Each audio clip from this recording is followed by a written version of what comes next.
Okay, good morning. Welcome back. Any questions or comments from yesterday?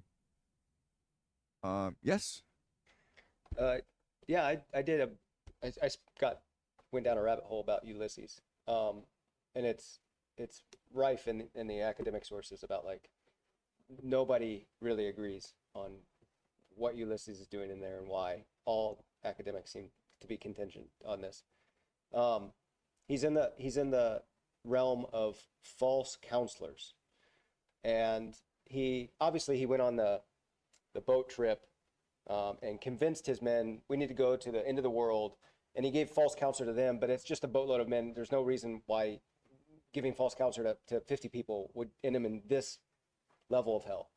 And when the few places that they seem to be in agreement on is that through Homer and then Virgil's Aeneid and then Dante's Inferno, he ends up to Dante himself. He's essentially giving counsel to the ages on go beyond your means. Have this, what is it? Um, this godlike pride to go beyond God's limits, like what Adam ends up doing. Um, and some academics have him as like he's suffering for Dante's sin because Dante has this arrogance that you keep speaking about, Yeah. and so they find certain points in the canto to really point that out. But I thought it was important because I had a college professor who spoke about Lord Alfred Tennyson's poem on Ulysses, Right. and it finishes with Ulysses is an old man, and he's sitting with his son Telemachus, and he's like, "Oh, I'm so sad." And the final line is, "I'm made weak by time and fate, but strong in will to strive, to seek, to find, and not to yield." And Tennyson is essentially doing what Homer has done, which is like maybe there's some nobility in both, but you're sitting next to your son who you've abandoned your whole life, man. Yep. Like appreciate your son and quit going on out. And um, this college professor brought it up because that final quote would be on pictures on students' walls with like the moon landing and stuff, and students were like, "Yeah, get it? Like always go out, go beyond your means, be Victor Frankenstein." And he's like, humanity's taking the wrong message that everybody has been trying to tell us now, and so it's effective. Dante puts him there because he essentially is a false counselor to all of humanity up till today. Right. Okay. All right. So that's really interesting. So let me make some comments. First of all, Ulysses is there where he has been punished, not because he sailed away from his family. It's because of the Trojan horse, right? So he counseled the Greeks to devise the Trojan horse, and that's what he's punished for, and that's pretty explicit in the Divine Comedy. That's point one. Okay, not for misleading his men to their deaths, but for advising the Greeks to use the Trojan horse, which destroyed Troy, and they are the ancestors to the Romans. That's point one. Point two is like what we need to remember is that at this time in history, Dante does not have access to Homer. He knows Ulysses through the Iliad, because in the Iliad it says explicitly that Ulysses advised the Greeks on the Trojan horse, him and Diomedes, and that's why they're suffering together. Point three is that if you actually read Homer's Odyssey, it's a very different take on Odysseus. I've taught the Odyssey, and the Odyssey is ultimately not about a journey outward, but a journey home to his family. And he comes home and realizes that what really matters is family, and it's a family reunion.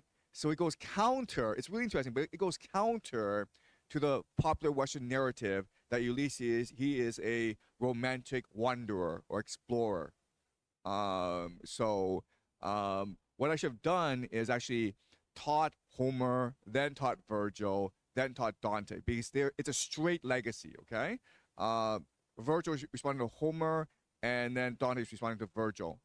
And what's really interesting is that Dante never read Homer because at this time you can't access the Greek. But Homer and Dante agree on everything. So it's almost like Dante's the second coming of Homer. So it's really interesting that way. May, Okay. Yes. Maybe Virgil intentionally tried to make Homer and the Odyssey look bad because he wanted to kill the Greek culture, right? So he wanted to replace it with the Roman culture, and so he talks bad about the Odyssey and Exactly. And this is something we'll go more into later on. But remember from last class, we talked about how the counterfeiter was arguing with Sinon, the man who tricked the Trojans into letting the Trojan horse. They were arguing who is worse. And it was Virgil who created Saint Sinon, right? So basically, if you think about it, if you just use your imagination, there's a counterfeiting of coin, and then there's a counterfeiting of poetry, right? So what he's really saying is, okay, Master, I'm saying to Sinon, hey, maybe I counterfeited coin, but you counterfeited someone's poetry. You plagiarized someone's poetry. Isn't that much worse than counterfeiting coins? Because at this time in history, remember, counterfeiting coins is a really serious crime, especially in Florence, because they're very proud of their currency, which is considered pure gold, right? So we'll go back that section, but yeah, that's a good point. Okay, any more points? Yes. So last night I was reading a journal entry by Manly P. Hall, Right. Yes. and it's just They're his, cultists. yeah, and it's his commentary on the Divine Comedy. And what I thought was interesting, relating to the question we discussed towards the end of class about why is hell frozen and it's not moving, is he separately, not related to that question, says, and I quote, "Motional desire or restlessness is the unsatisfied impulse of all creation to reach identity with the divine. Motion must continue until no interval remains between consciousness and the infinite." And then a few sentences later says, "Man is the self moved by the power of will and desire." So if we think of then hell again, if there's no movement and it's all frozen, then surely that implies that it's because we're so deep in the inferno that there is so little will and desire, and you're so far from connecting with the divine. Yeah, exactly. They basically given up on themselves, right? So it's really interesting, and I'll point out that occultists do read Divine Comedy literally.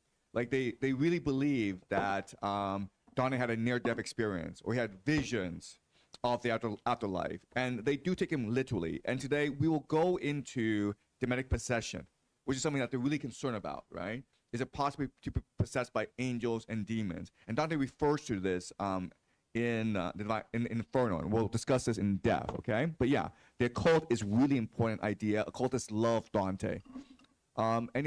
Yes?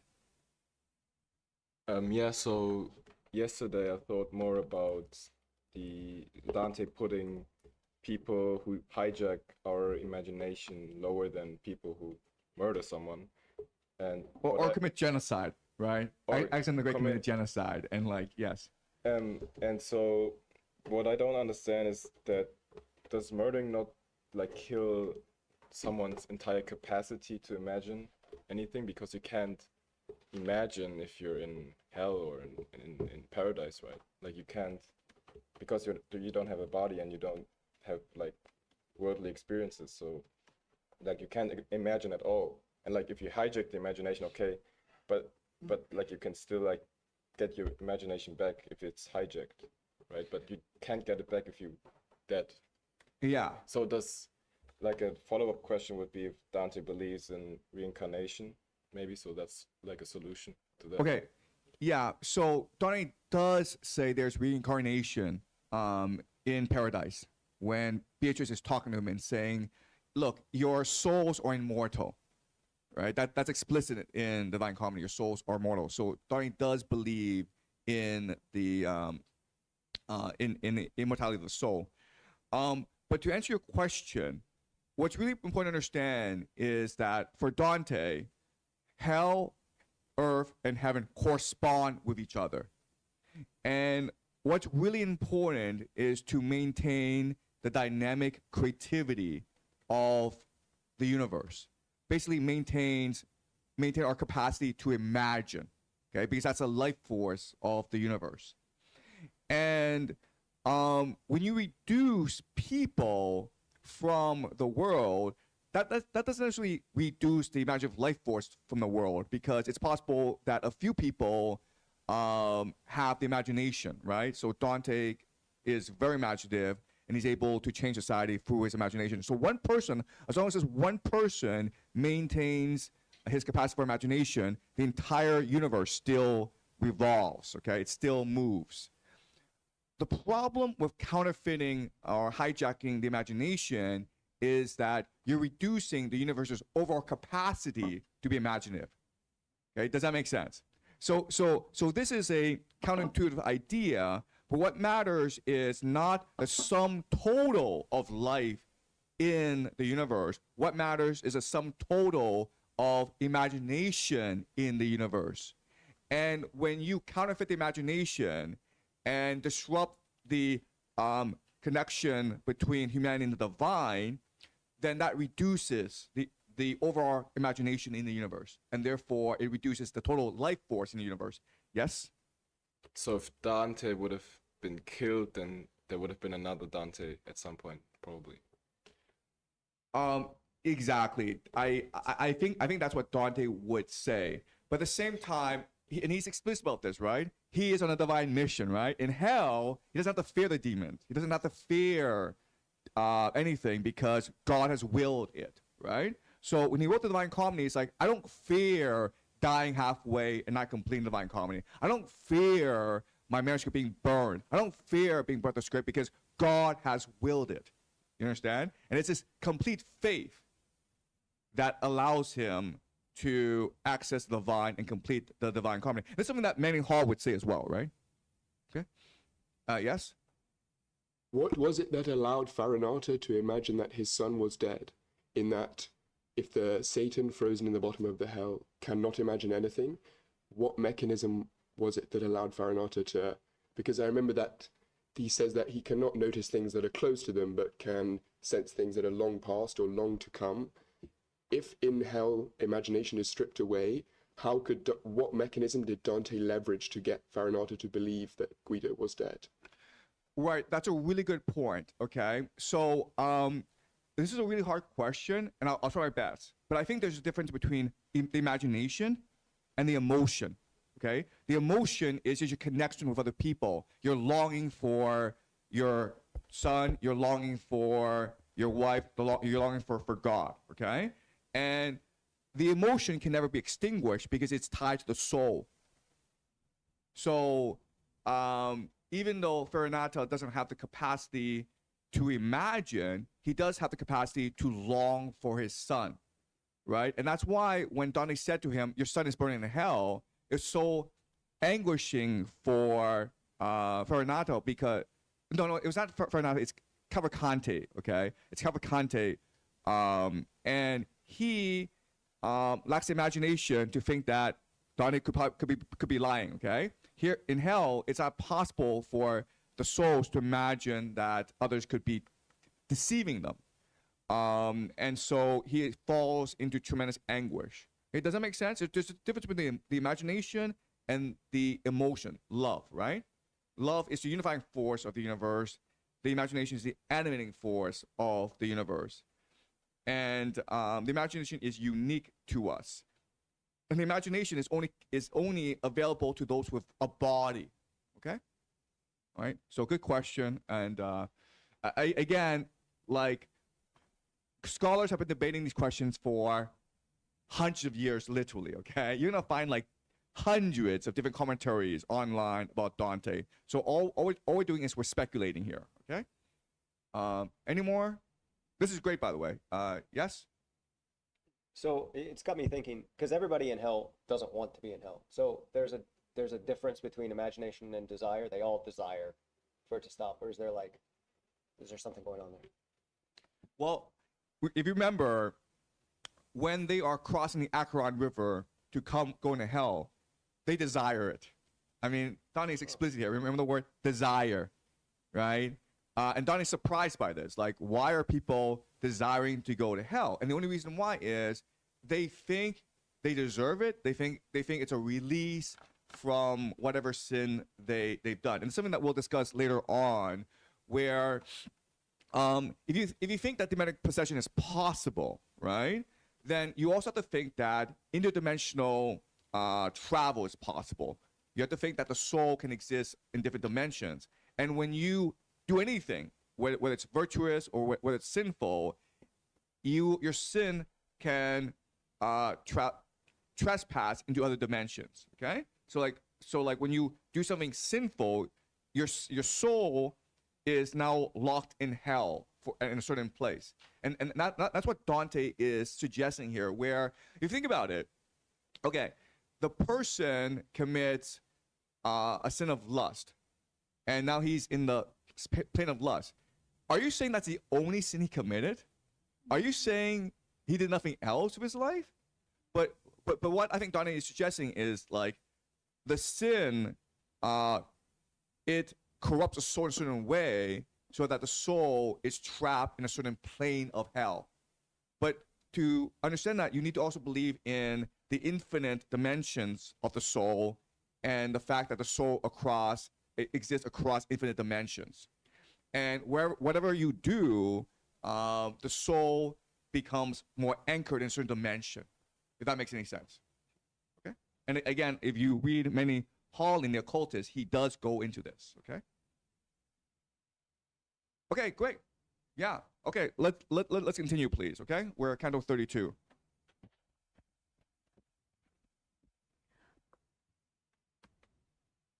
Line 25. The Danube, where it flows in Austria, the dawn beneath its frozen sky, have never made for their course to so thick a veil in winter as there was here, for had Mount Tabernic or Pietrapanus mountain crashed upon it, not even at the edge would it have creaked. And as the croaking frog sits with its muzzle about the water in the season when the peasant woman often dreams of gleaning, so livid in the ice, up to the place where shame can show itself, were those sad shades whose teeth were chattering with note like storks. Each kept his face bent downward steadily. Their mouths bore witness to the cold they felt, just as their eyes proclaimed their sorry hearts. When I had looked around a while, my eyes turned toward my feet and saw two locked so close the hair upon their heads had intermingled. Do tell me, you whose chests are pressed so tight, I said, who are you? They bent back their necks, and when they'd lifted up their faces toward me, their eyes, which wept upon the ground before, shed tears down on their lips until the cold held fast the tears and locked their lids still more.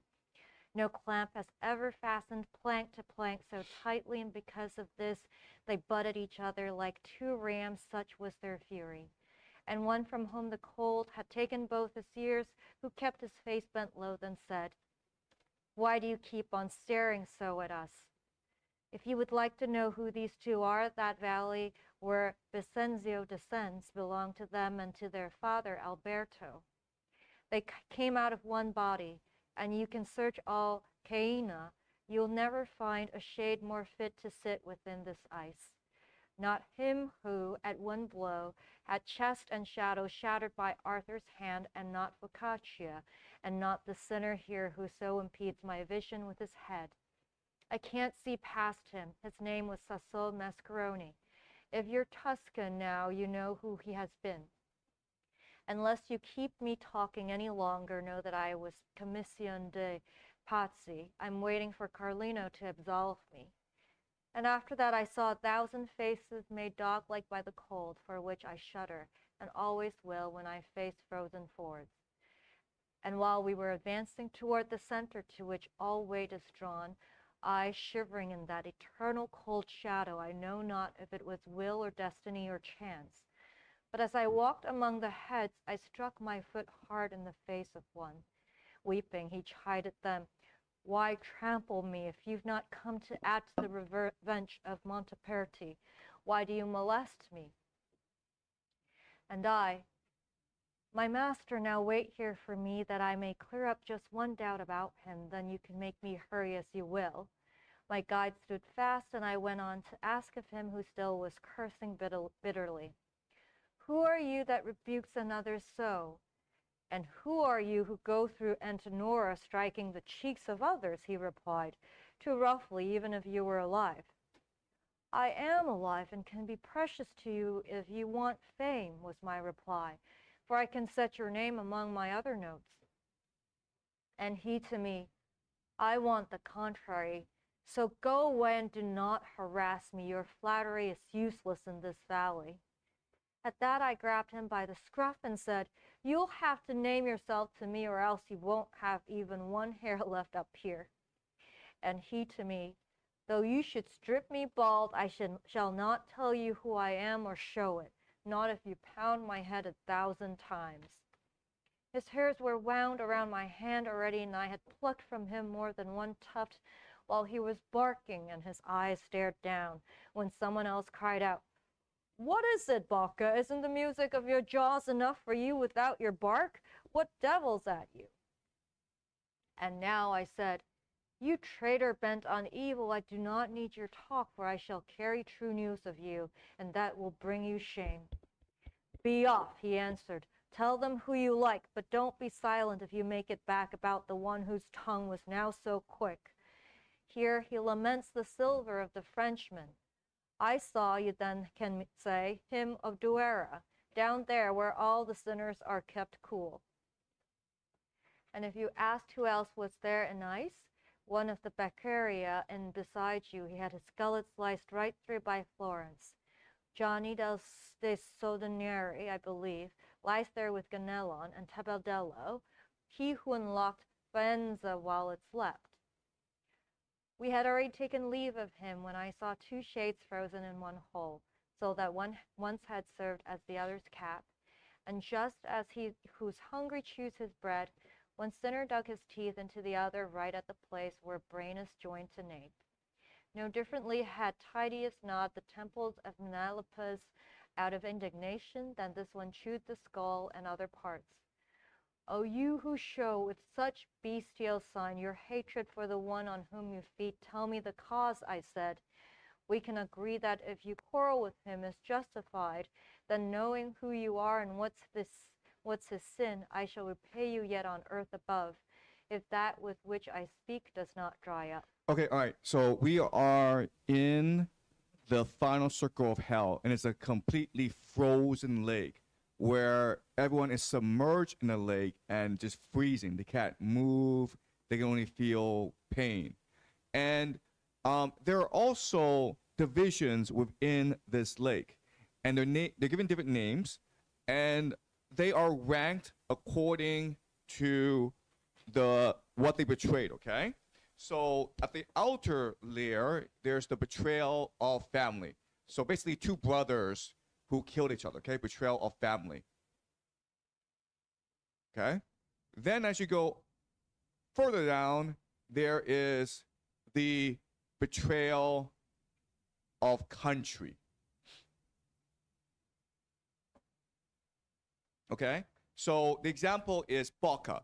And who is Bocca? Bocca is someone who fought for the Florentines with Dante, but he was not loyal to the Florentines, and at a crucial battle between the Guelphs and the Ghibellines, he betrayed the Guelphs by cutting off the hand of the standard bearer, okay? The standard bearer, if you know your medieval battles, the standard bearer is essentially like capture the flag or the king in the game of chess, right? The standard bearer is what gives direction, hope, and focus to the army. So this caused the Guelphs to lose a major battle, okay? And that's why Bocca is being punished. And Dante recognizes him and demands that he speak up. Bocca's like, no, I'd rather be forgotten, okay? So lower down is the betrayal of country. Then you have the betrayal of friends. And then you have the betrayal of guests. Okay? So again, the thing with Divine Comedy is it's full of paradoxes. And if you actually look at this, you would think that it would be the opposite, right?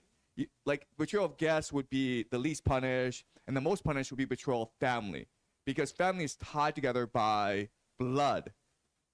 So what's going on here? Why would Dante construct his ninth circle of treachery in such a manner?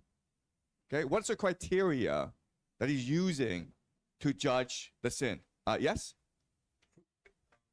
I think it's about how it reflects to the universe. So if you betray a family, it only concerns yours, whereas a guest can really concern anyone on earth. And Yes. so it disrupts trust.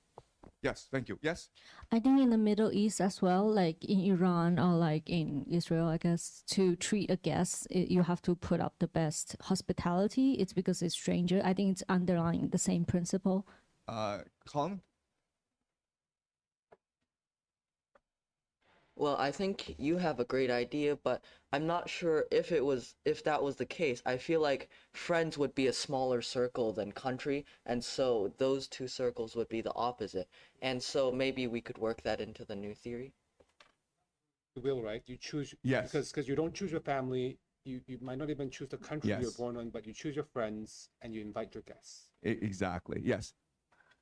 I think I like the reflection idea, and it's about what is contrary to the nature of the universe. And as humans with bodies, we are guests. So he's asking, what would God really never do? Of course, he would never betray these other groups, but they are all subsumed within the group of guests under God. So it's really the major violence against God is against guests. Okay, great. Okay, yeah. So I think everyone's right, okay? So to summarize, it's the idea that we have responsibility to protect love and the imagination in the universe, okay? Without love, there can be no imagination. Love is based on trust.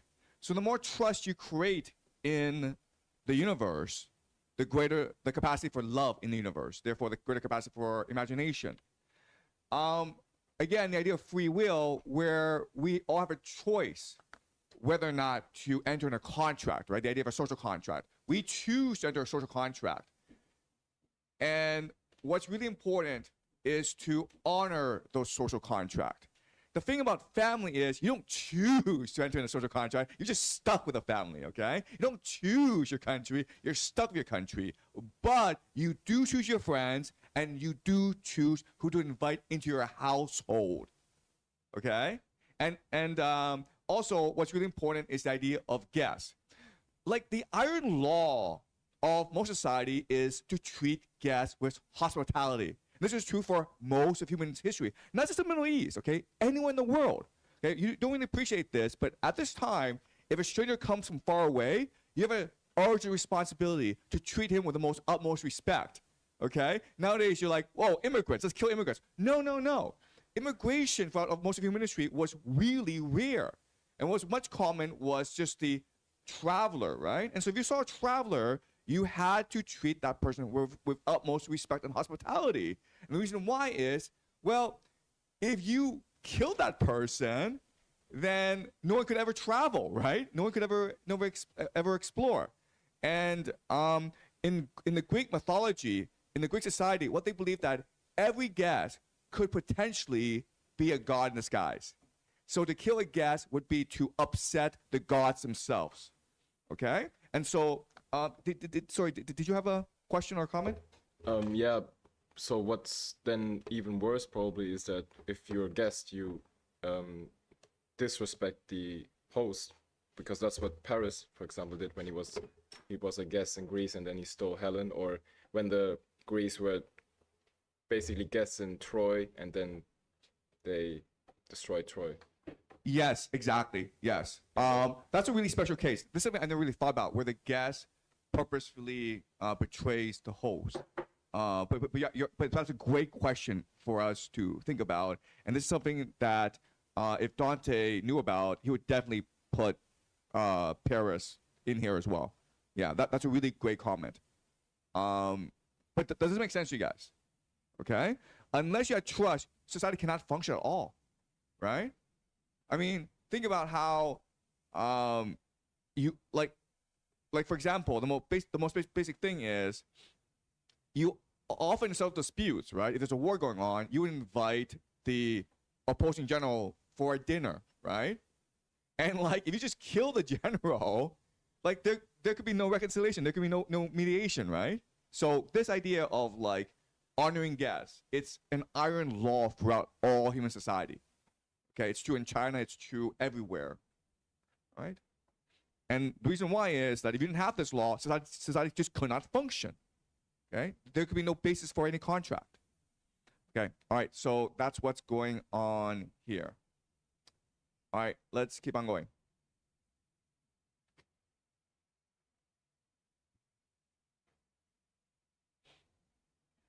Canto 33. That sinner raised his mouth from his fierce meal, then used the head that he had ripped apart in back. He wiped his lips upon its hair. Then he began, "You want me to renew despairing pain that presses at my heart, even as I think back before I speak? But if my words are seed from which the fruit is infamy for this betrayer whom I gnaw, you'll see me speak and weep at once. I don't know who you are or in what may you've come down here, and yet you surely seem, for what I hear, to be Florentine. You're to know I was Count Ugolino, and this one here, Archbishop Ruggieri. And now I'll tell you why I'm his neighbor. There's no need to tell you that because of his malicious tricks I first was taken, then was killed, since I had trusted him.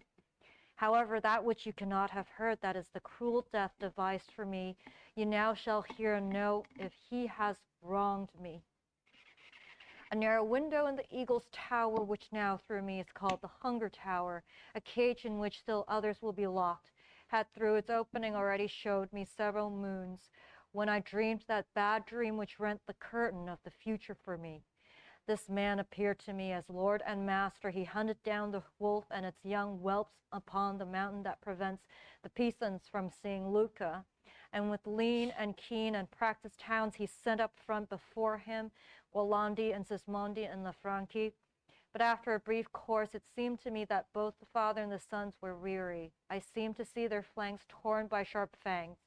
When I awoke at daybreak, I could hear my sons, who were together with me there, weeping within their sleep, asking for bread. You would be cruel indeed if, thinking what my heart foresaw, you don't already grieve. And if you don't weep now, when would you weep? They were awake by now. The hour drew near at which our food was usually brought, and each, because of what he dreamed, was anxious. Below, I heard them nailing up the door of that appalling tower without a word.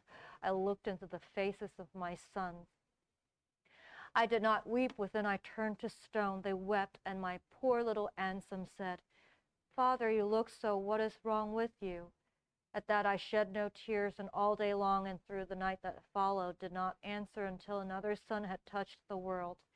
As soon as a thin ray had made its way into that sorry prison, and I saw reflected in 4 faces my own gaze, out of my grief I bit at both my hands, and they who thought I'd done that out of hunger immediately rose and told me, "Father, it would be far less painful for us if you ate of us, for you clothed us in this sad flesh. It is for you to strip it off." Then I grew calm to keep them from more sadness. Through that day and the next we all were silent. O hard earth, why did you not open up? But after we had reached the 4th day, Gatto, throwing himself outstretched down at my feet, implored me, "Father, why do you not help me?" And there he died, and just as you see me, I saw the other 3 fall one by one between the 5th and the 6th, at which, now blind, I started groping over each. And after they were dead, I called them for 2 days, then fasting had more force than grief. Okay. All right. So the story is at this time in history, Count Ugolino is one of the most famous Italians. He's a great military strategist of Pisa. And eventually, because he is so ambitious, he's a very Machiavellian figure, he will change alliances always. And then he falls into the alliance of the archbishop, who then betrays him in order to obtain more power for himself. What the archbishop does is that he locks him and his children, his sons, into a cell and throws away the key. They don't know this, but no one's coming to them and giving them food, so they're just starving to death. And the urban legend is that Count Ugolino cannibalized his children in order to keep himself alive. First of all, we discussed the idea of symmetry in the Divine Comedy, okay? Do you guys know? And this is like the second last canto, the penultimate canto, right? What is the penultimate canto in Paradise that mirrors this? Do you guys remember? And that's what's brilliant about Dante. He's always doing symmetry in order to excite your imagination. So here, this is the father cannibalizing his children. You guys remember in the penultimate canto of Paradise, what the issue was there? What they were talking about in the penultimate canto of Paradise, basically Paradise 32. What did we spend a lot of time discussing? Like the babies in heaven. Yes, do you see the symmetry here, right? And we back then Bernard was telling Dante, why is it that in the seat of in the red rose right beside God, you have the greatest matriarchs in history, Eve, Mary, and Rachel, and Ruth, but you also had babies. And Dante's like, wait a minute, I thought Virgil told me babies were all in limbo. But you had these babies, and we decided that it was because of the unconditional love of parents, right? If a baby died, if a parent committed himself to unconditional love, praying to God, committed to good works, that effort would allow the child to ascend to the Imperium. And here we have the complete opposite, right? It's an opposite. It's an inverse, where the father is cannibalizing his sons in order to survive. Okay. So that's the beauty of the Divine Comedy. You will find the symmetry everywhere. Okay. All right. So what is going on here? Why is Count Ugolino fighting on the Archbishop, and why are they frozen in place? And why is this happening for all of eternity? Yes? I guess in the simple sense, he's just trying to exact an appropriate revenge, and that this desire, which is still present in hell, will just continue forever.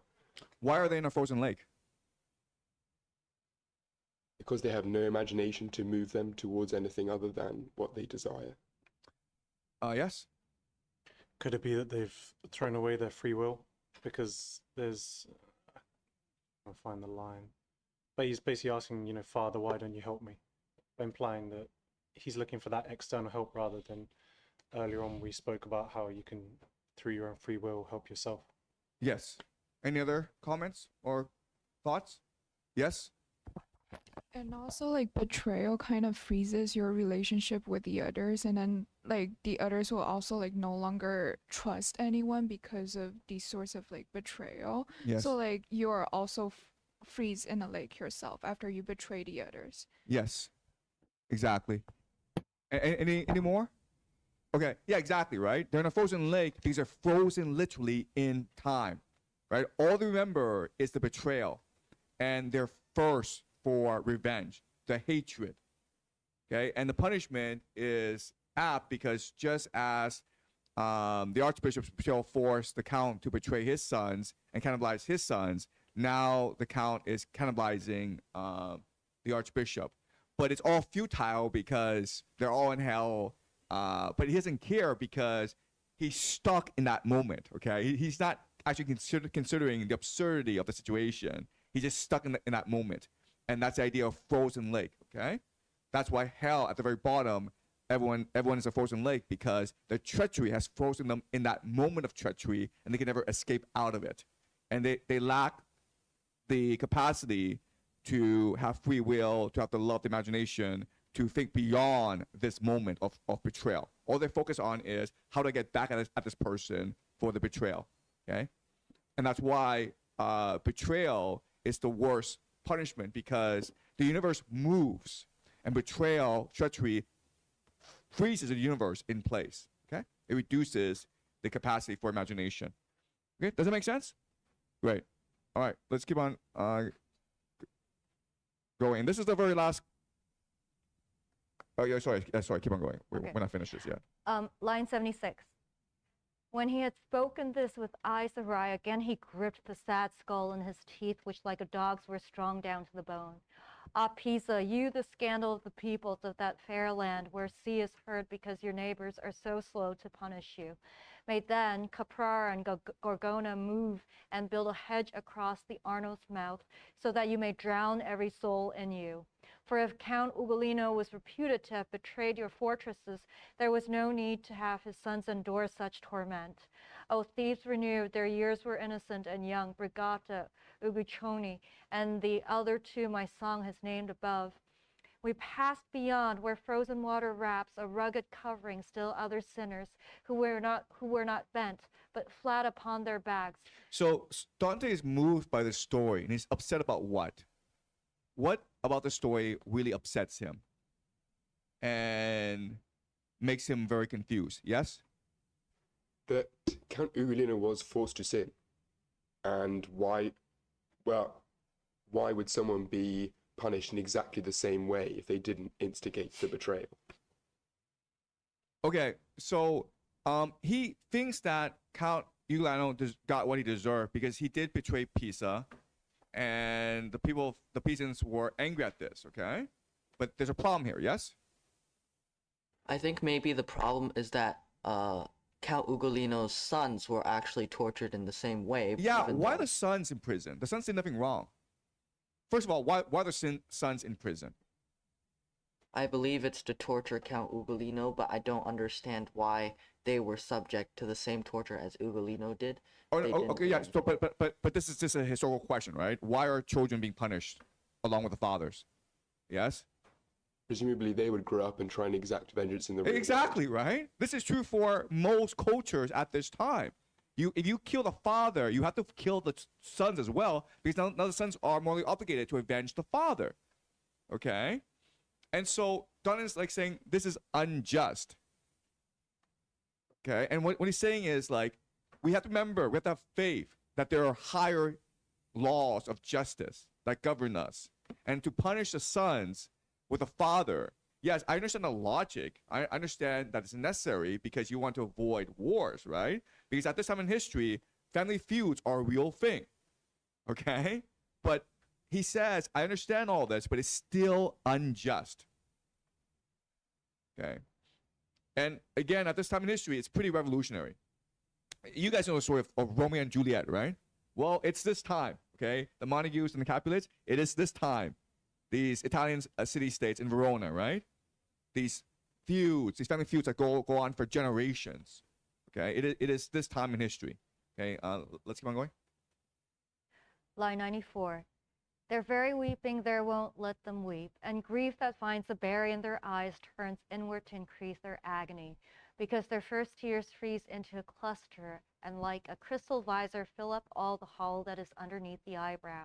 And though because of cold my every sense had left its dwelling in my face, just as a callus has no feeling, nonetheless I seemed to feel some wind now, and I said, my master who has set this gust in motion, for isn't every vapor quenched down here?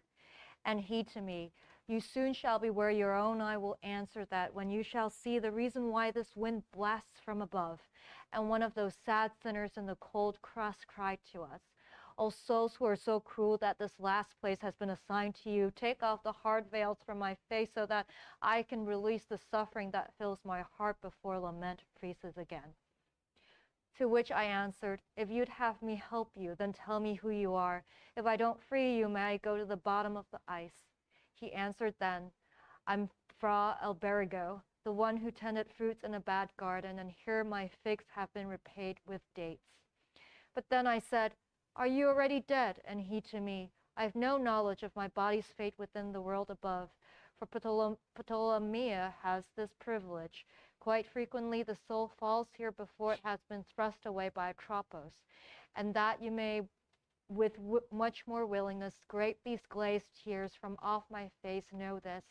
As soon as any soul becomes a traitor, as I was, then a demon takes its body away and keeps that body in its power until its years have run their course completely. The soul falls headlong down into the cistern, and up above perhaps there still appears the body of the shade that winters here behind me. You must know him. If you've just come down, he is Ser Brancadoria. For many years he has been thus pent up.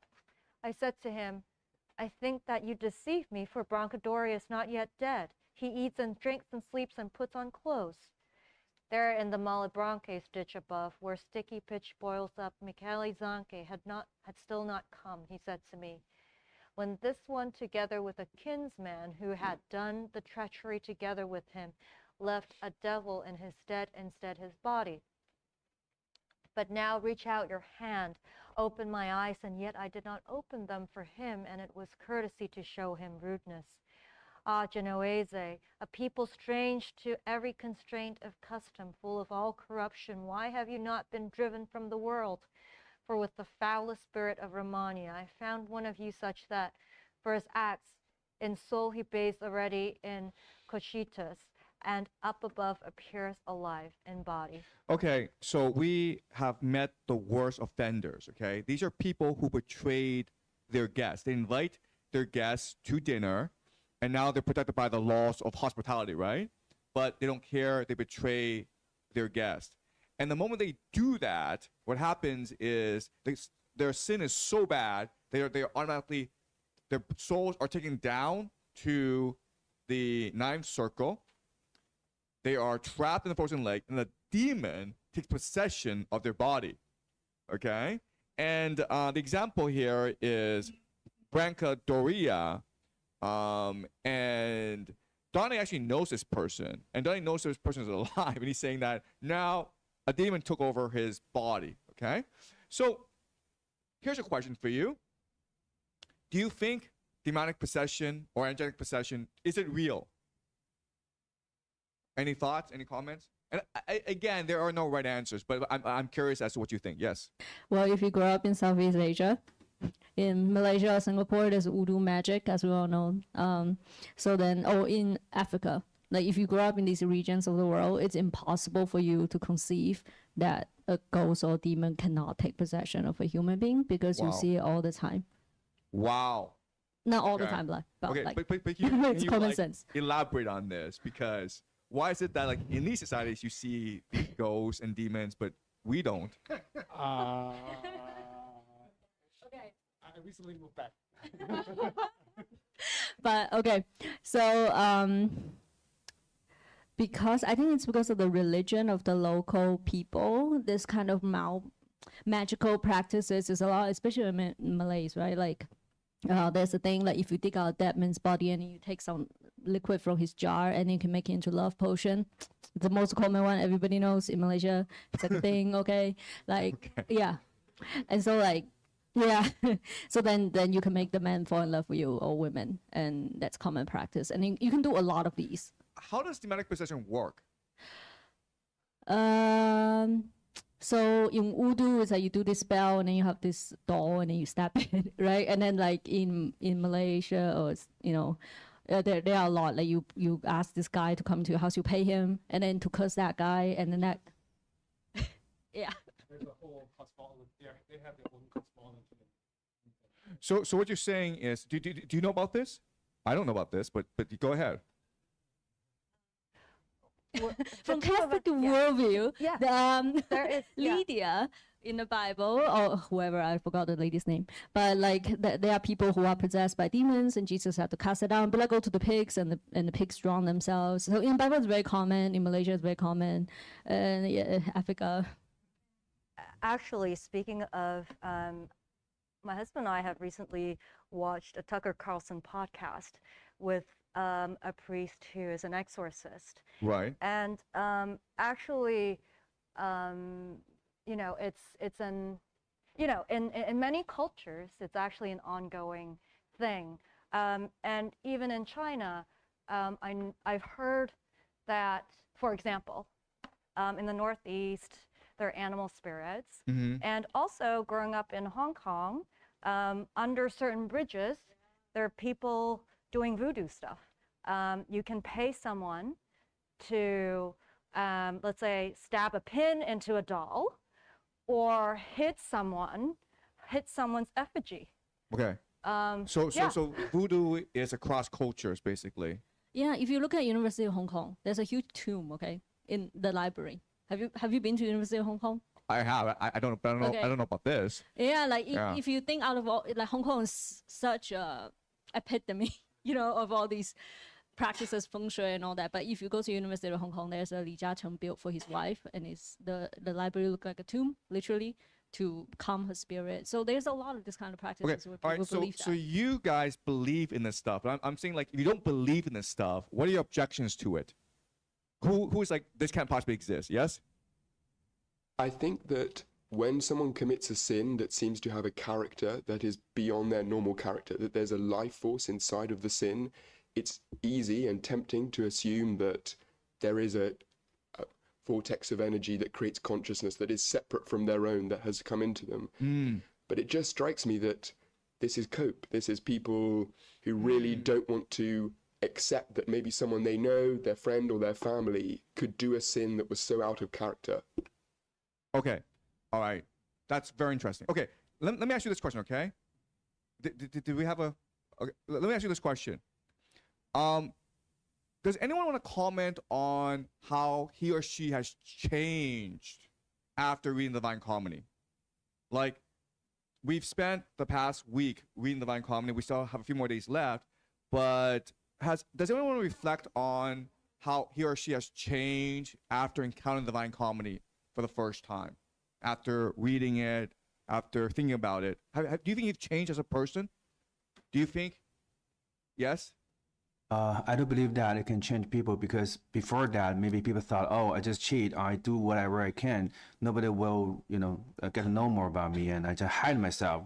So, but after, the Divine Comedy, maybe some people saying can have confessions, and maybe some people think they're guilty, right? Because, Okay. yeah. I'm not asking this as a thought experiment. I'm just asking, like, have you personally felt different after reading the Divine Comedy? Yes? Yes, yes. Can you definitely. explain this? It's hard to put into words, but for me, especially after Paradiso, as well as in as we go through line by line the Divine Comedy, you can't. It's for me. I feel like it's alluding to a larger truth, and it's making me more open to the fact that there are things beyond this universe that I don't really understand, because I'm a scientist, engineer by training. And then later on went into business, right? So it's quite, framework changing for me. I don't know how to put it. Have you felt any physical changes to your body? Like the first night, kind of like the first night, I think I mentioned this to some of our classmates. Like I found it hard to sleep. Actually, the first few nights, even Paradiso, right? Supposedly this good thing, but I found it hard to rest as per my usual routine. Mainly because I find all these imageries and all these things kind of kicking off thoughts in myself, right? Wondering about the nature of good, and So these visions were appearing before you, and you're trying to wrestle with these visions. Okay, that's similar interesting. to in hell, right? Like just you mentioned something about trying to square a circle, right? Like the fact that there's Muhammad in there, and there is things about sodomy and homosexuality, and like I find myself trying to answer questions that weren't there before, and like coming up with, oh, should I go talk to different people I know who are,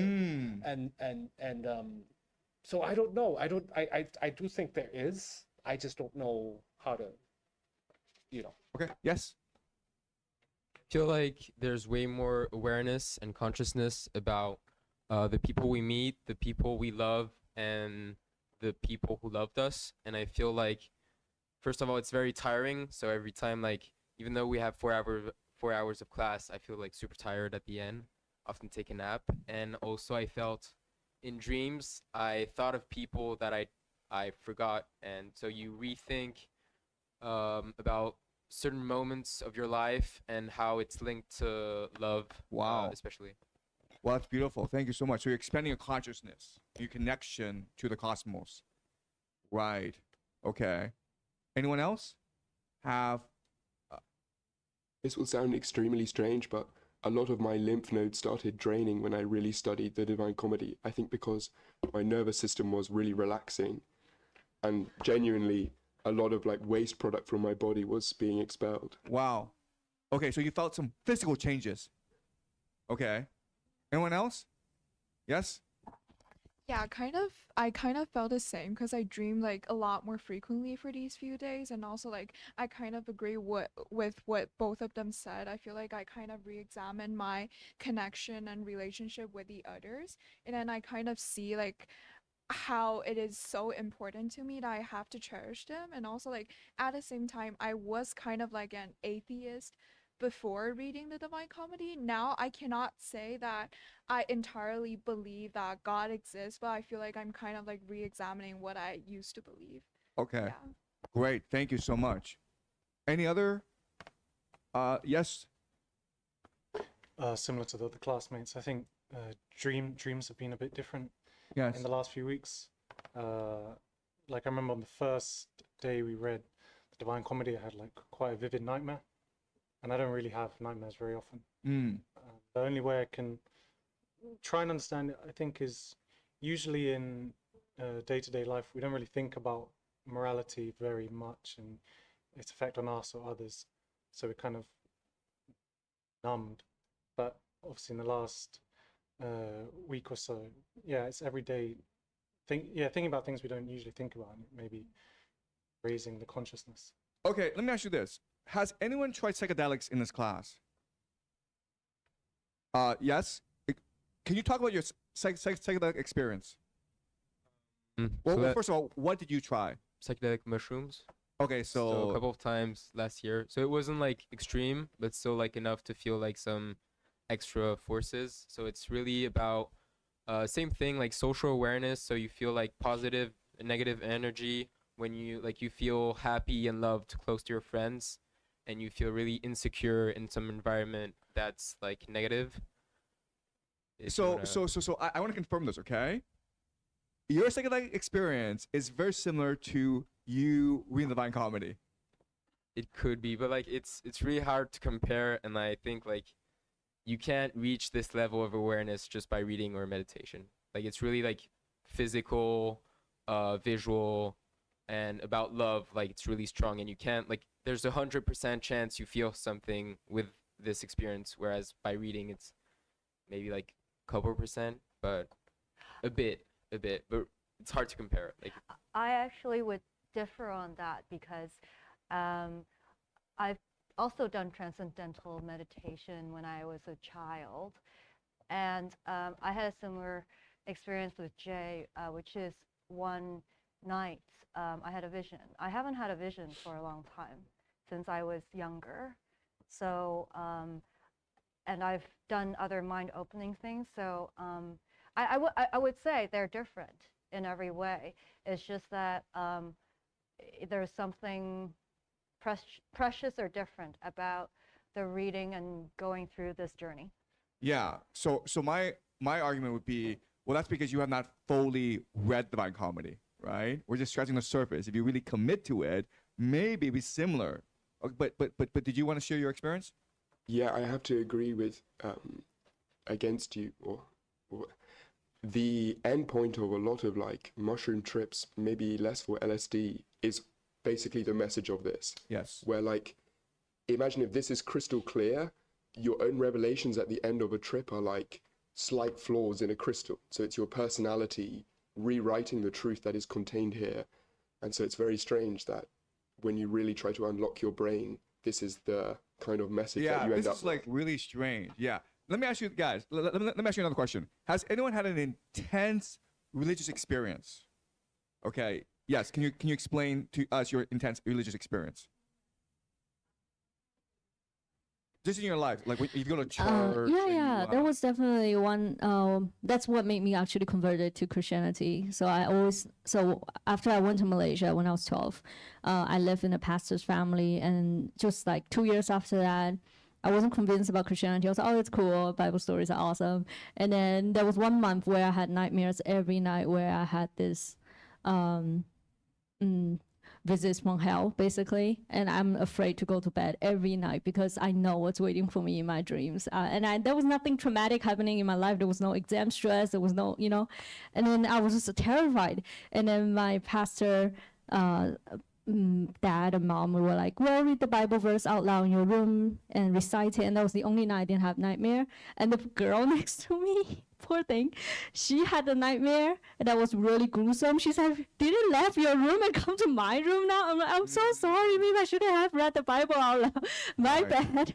And then so that kind of really convinced me of like hell existed, and so I had to scream the name of Jesus to get out of that nightmare.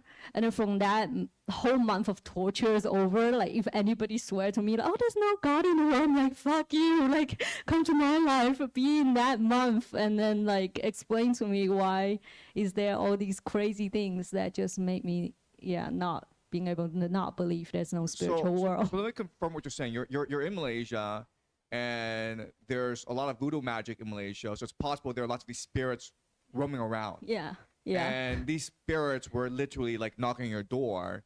But once you found some incantations, like, some Bible verses, it changed your energy field as though to create a force field around of you. protection. To Yeah. protect you. That's Yeah, and I went to interesting. the next girl's room, and she was like, Anna, I never had a nightmare ever in my life. And last night you did have the nightmare. I do now. I'm so sorry. Maybe, that ghost left me and went to your room.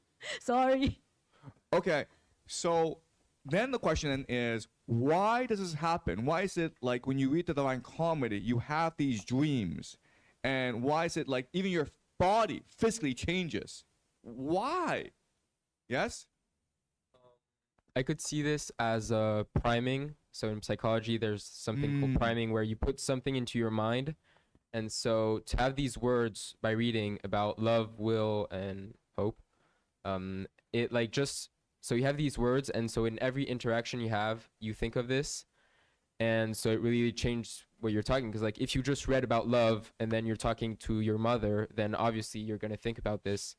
And so this is how it changes, like the aspect about priming, putting words into your head and then always associating with this. Yeah, absolutely. Okay, this is what a psychologist would tell you. It's all priming, right? Because they've done experiments where if in the morning what you do is you get some sunlight and you put on some really nice music, you feel better about yourself and you have a nicer day. Whereas if you don't go outside and you put on some really sad music, you're gonna have a really bad day. Okay, so a lot of it is priming, a lot of it's self-perception. Okay. Yes. I loved having that conversation with her.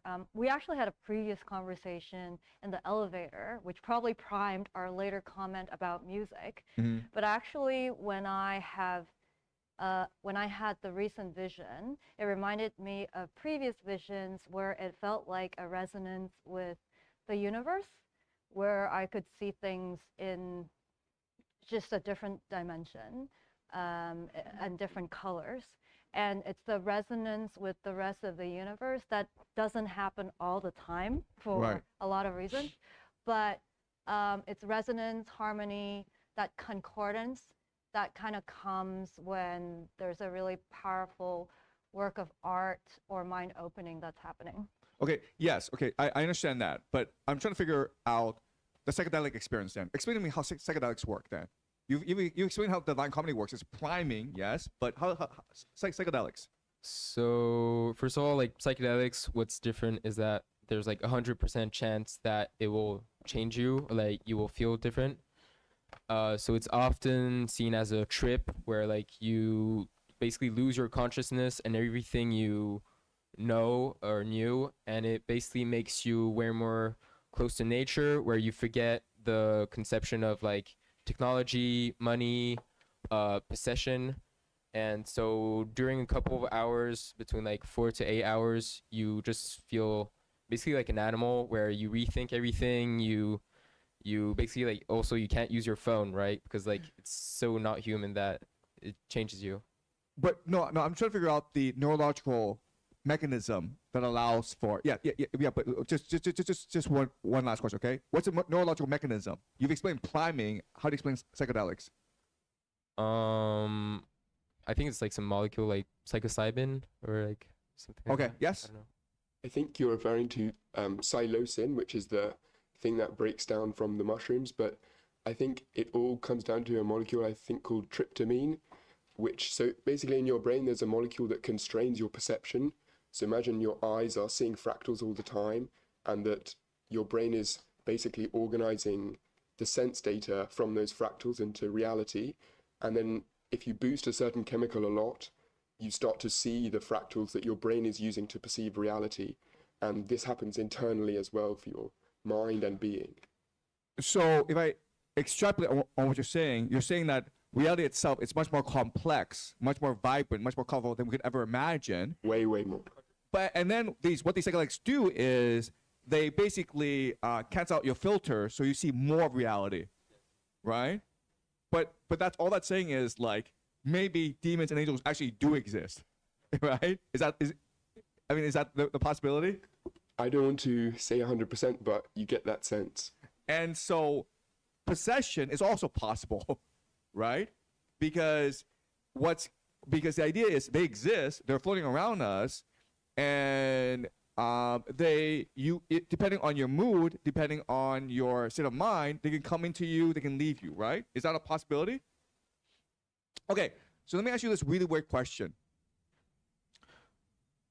Do any of you, while we're in the Divine Comedy, do you feel intuitively as though Dante has entered you? Do you think at some level Dante has taken possession of you? Sorry. You first, and then. Yeah, definitely. Because I think I don't know why you come here to this classroom, but I do, because I think I just been excel. I just. I don't know. I think I'm out of the social system right now, just because maybe I do my part-time job, and I don't just always like other people to go to work all the day long. So maybe that make me feel like Dante. I just being driven away. Right. I'm from the mainstream. saying like so maybe. physically, Dante has taken. Yes. I think so, but I'm lucky because I studied the Aeneid when I was 18 in Latin, just luckily. Yes. And I, for some reason, have my own Beatrice in my real life. Like a girl I'm super in love with who is now dating somebody who knows lots about wine. Yes. So, in a strange sense, I do feel him inside me in that sense. Okay, and how do you feel it? How do you know he's inside you? Because there seems to be an energy directing me to be kinder to strangers and to spread more love that feels very physical because of how much power and energy it has, but that I've never been able to conjure in myself just from a desire to be good. But how do you know it's Dante, not an angel or another spiritual being? Like what differentiates this from? Well, I don't want to presume. I think it's dangerous to think that an angel can come into you. But you're presuming Dante, who's dead, can come into you, right? Well, through his work. Yes. Okay. I just don't want to think that an angel has come into me, because it's a very slippery slope about what you might do then. Okay, yeah. So that's what great art is. Great art becomes part of the universal consciousness, and by reading it, if you read it well, I'm not saying if you read it like, the way we're reading it, but I'm saying like if you read it over years and years, and you continue to have these visions, and you continue to have these spiritual experiences, and you continue to practice divine comedy in your life, then eventually Dante is going to take possession of you, and he's going to reveal things to you that were once unimaginable to you before. And it's very similar to a religious experience. It's very similar to a psychedelic experience. Yes? Actually, Professor, I would really appreciate it if you could share the changes that you experience yourself as well. Because, like, if we went through, like, the Divine Comedy within a week, and then we all experienced some changes to a certain extent, and then you spent 4 years on it, I think you definitely experienced a lot more than we did. Okay, so I'll tell you some of my changes, okay? First of all, what's really obvious to me is I feel a lot lighter, like physically a lot lighter, as though I am almost like floating in the air, okay? Because, when you're in China, like every day it's a pain in the ass, right? Because, like when you're walking the streets, there's scooters, flying around, okay? When you go to the restaurant, often the food is going to be, you know, it's going to give you food poisoning, okay? And then and then you might get in an argument with someone on, you know, it's a very common thing in China. So it's, and like when that happens, what I feel is really heavy, you know, like just my blood boiling and just like, you know, like pure hatred and just pure anger, right? Just really, I'm just really annoyed, okay? Because like I love walking, and Beijing is not a walking city, and it annoys me. I feel trapped. I feel like I can't go outside because if I go outside, a scooter might bump into me, and I'll get angry and all that, okay? So, but when I read the Divine Comedy, all that dissipates, right? And that anger, those memories, for whatever reason, they just float away. And then I feel floating upwards, okay? That's one really obvious thing that I notice. Okay, but again, it's something that and I think it's because I've been doing Divine Comedy for a long time and I understand it pretty well. Okay, but so I'm saying like if you do read the Divine Comedy over time, I'm pretty sure you'll feel the same thing where you feel yourself lighter. It's almost like you're lifting yourself up to the heavens. It's almost like you can actually access the heavens yourself. Okay, that's one. Second thing is that I feel much more creative. I feel much more imaginative, right? So when you, in this class, when I teach, you can see I teach with imagination, right? I'm gonna propose ideas to you. I'm gonna propose situations to you that are really imaginative. And I think it's because as I am teaching, as I'm reading Divine Comedy, I have a cosmic connection with Dante. And Dante in the universe, it's feeding me visions, it's feeding me ideas. The difference between you guys and me is you've just started, so these visions are involuntary, meaning like they just come to you and you don't actually know what to make of them. But if you practice this for a long time, like I have, you're able to control these visions. You basically say, I need this vision in order to teach this canto well, and the vision comes to you automatically, okay? I know it sounds weird, but I have no idea what I'm teaching, what I will teach, okay? And then on the cab ride here, I know, okay? I know what I want to focus on. I know what I want to teach. It's all very inspirational, okay? That's the second thing. The third thing is that when you actually read Dante a lot, you feel a profound sense of purpose and mission, which is like my responsibility is to share Dante with the world, to change the world for the better. You feel as though if I really, I have a special gift for understanding Dante, and I have a mission to spread this. And how do I know? Because I think Dante is smiling at me from the heavens. He's smiling at me and he's like, you're spreading my message of love and thank you so much. So you feel a deep sense of mission, but you also feel a deep sense of gratitude, purpose, responsibility. And again, but like the ultimate sensation, and I'm not sure if you guys ever had this, is you feel really light. You feel as though you're flying, you know, and you feel as though you're ascending upwards. It's almost like transcendence, okay? Transcendent. You're being transcendent when you read Divine Comedy. Yes? Psychedelics, I totally agree with the first two, but I think it still has a lack of will and purpose at the end. So you do feel like elevated. You care less about small things, about oh I'm late, Yes. or I don't have enough money or something. Like Yes. it really doesn't matter at all. You're connected to a way higher purpose. Yes.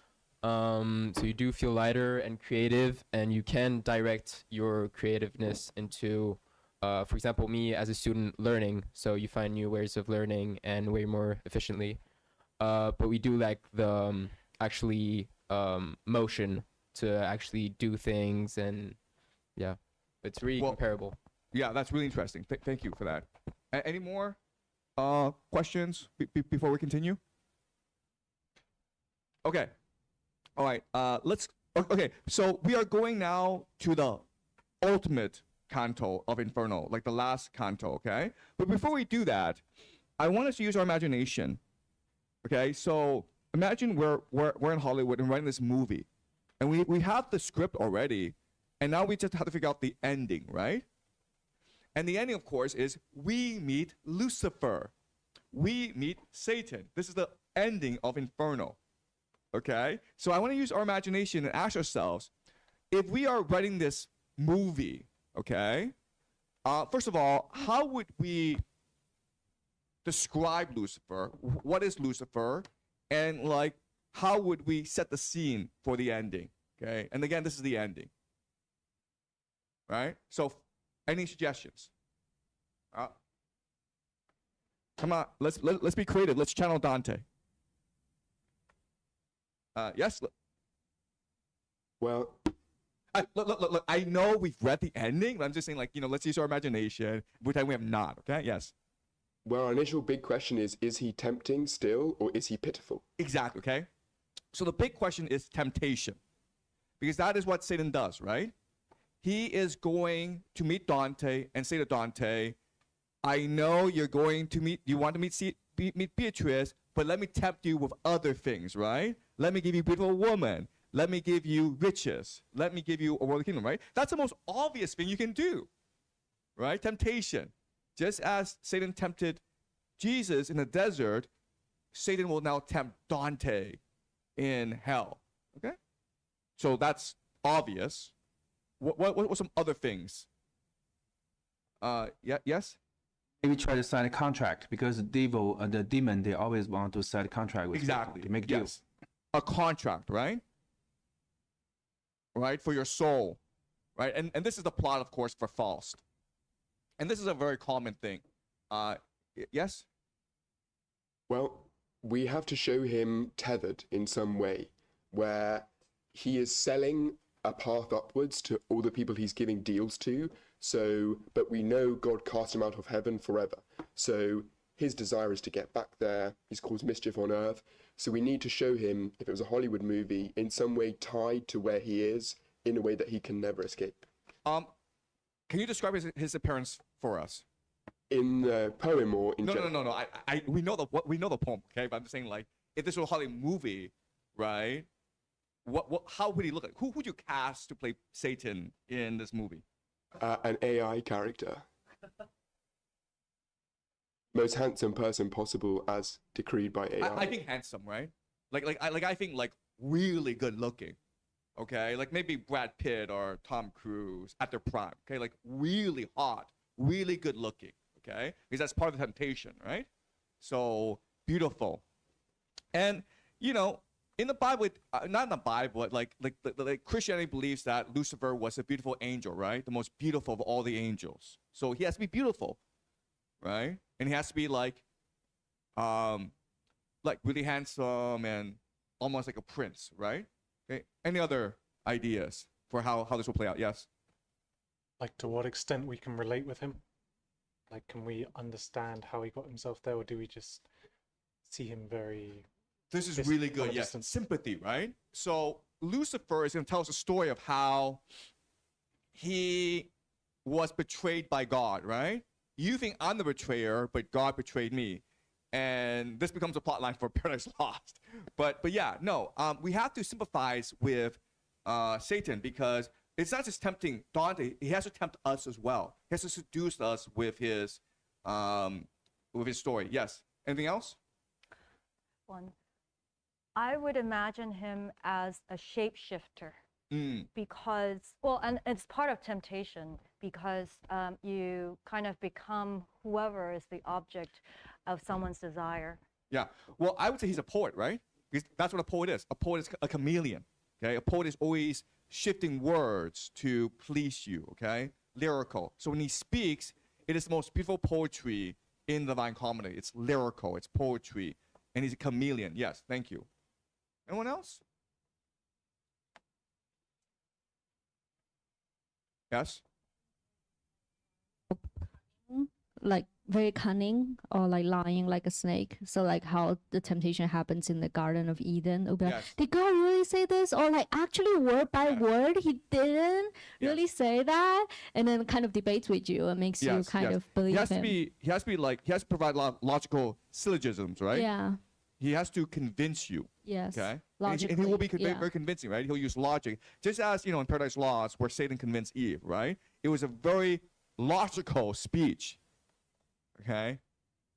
Anyone else?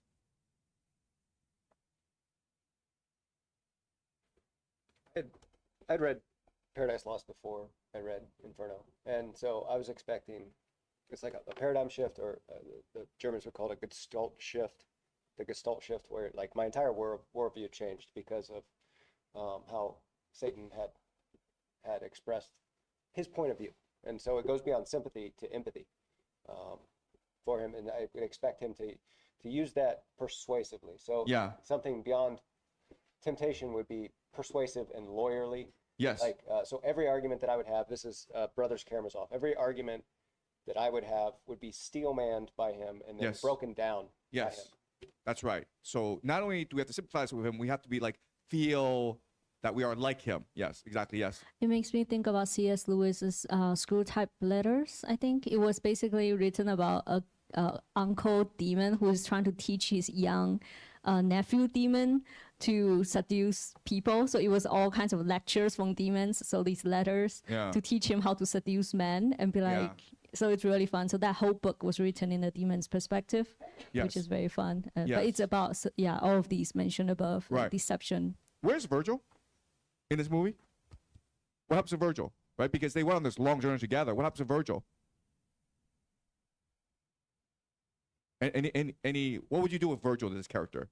You know that Dante's being tempted, right? And Dante represents us. And we know what Satan's doing, but what's Virgil doing? I mean, I guess if it was a movie, he'd be transitioned to like a location where he would be watching over Dante, but not involved in this scene at all. Yeah. I think the first thing is that Virgil would be trapped, right? Or he would be frozen, right? He'd be frozen. And Satan would use Virgil as a bargaining chip and says, listen, your friend now is frozen. If you love him, let's make a deal, right? So you can almost see the scene where Virgil and Dante come in, and the first thing that happens is that Satan just snaps his finger and Virgil is frozen in place. Cannot move, cannot speak, and Dante is now terrified, right? And now Satan will begin his temptation, tell his story, elicit sympathy, then use his logic to convince us that, no, actually the way we understood the universe is wrong. God is evil, Satan is good, that's why there's this rebellion.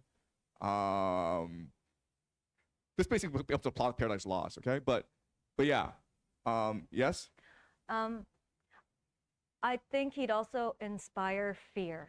Yes, right? He has to inspire fear and anxiety, right? In the beginning, but then he wants you to love him. Does that make sense? Maybe in the beginning you want fear and anxiety, but then, yes? He would also try to cause distrust between maybe him and Virgil. That's interesting, yes, okay. So, because Virgil is his best friend up to this point, and if he causes distrust between them, then it makes him... That is great, yeah. So, maybe not freeze Virgil, but change Virgil and show certain things, certain flashbacks between Virgil and Dante that show that Virgil is not a reliable character. And there's quite a few of these scenes, yes. Makes me think about like Harry Potter, where it's like kind of make you lose all hope or despair, or like kind of breaks down of your fundamental belief of the world. Yes. And then where like Harry Potter has to say expello patronus to expel all this darkness and despair in your life. So it's kind of the similar. Yes, okay. Okay, so this is all great, okay? And like, this is what a Hollywood movie would look like. This is what most people would write, okay? And guess what? We are completely and utterly wrong, okay? None of this happens. In fact, the complete opposite happens, okay? All right? This is what's shocking about Divine Comedy. So we're gonna read. We'll now read the last canto. Again, this is what we should expect to happen. This is what most people would write. In fact, a lot of people have written this in literature. got Goethe with Falls, Milton Paradise Lost. You have Philip Pullman, who wrote his Dark Materials trilogy. But that's how it happens. Okay. Okay. So let's read count of 34, and we're trying to figure out why this does not happen. Okay. Canto 34.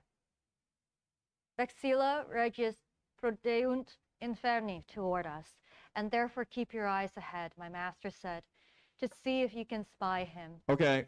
So they're now going to meet Satan and or Lucifer. Okay. Whatever name. That's the devil. Okay. Just as when night falls on our hemisphere, or when a heavy fog is blowing thick, a windmill seems to wheel when seen far off. So then I seemed to see that sort of structure. And next, because the wind was strong, I shrank behind my guide. There was no other shelter. And now with fear I set it down in meter. I was where all the shades were fully covered but visible as wisps of straw and glass. There some lie flat, another stand erect, one on his head and one upon his soles, and some bend face to feet just like a bow. But after we had made our way ahead, my master felt he now should have me see that creature who was once a handsome presence. He stepped aside and made me stop and said, "Look, here is this, and this is just a name for Lucifer, okay, or Satan. Okay.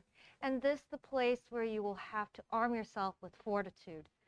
O reader, do not ask of me how I grew faint and frozen then. I cannot write it. All words would fall far short of what it was. I did not die, and I was not alive.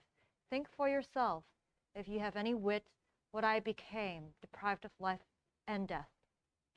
The emperor of the despondent kingdom so towered from the ice up from mid-chest that I matched better with a giant's breadth than giants match the measure of his arms. Now you can gauge the size of all of him if it is in proportion to such parts. So basically, this guy's a skyscraper. Okay. He is huge. Keep on going. If he was once as handsome and he now is ugly, and despite that raised his brows against his maker, one can understand how every sorrow has its source in him.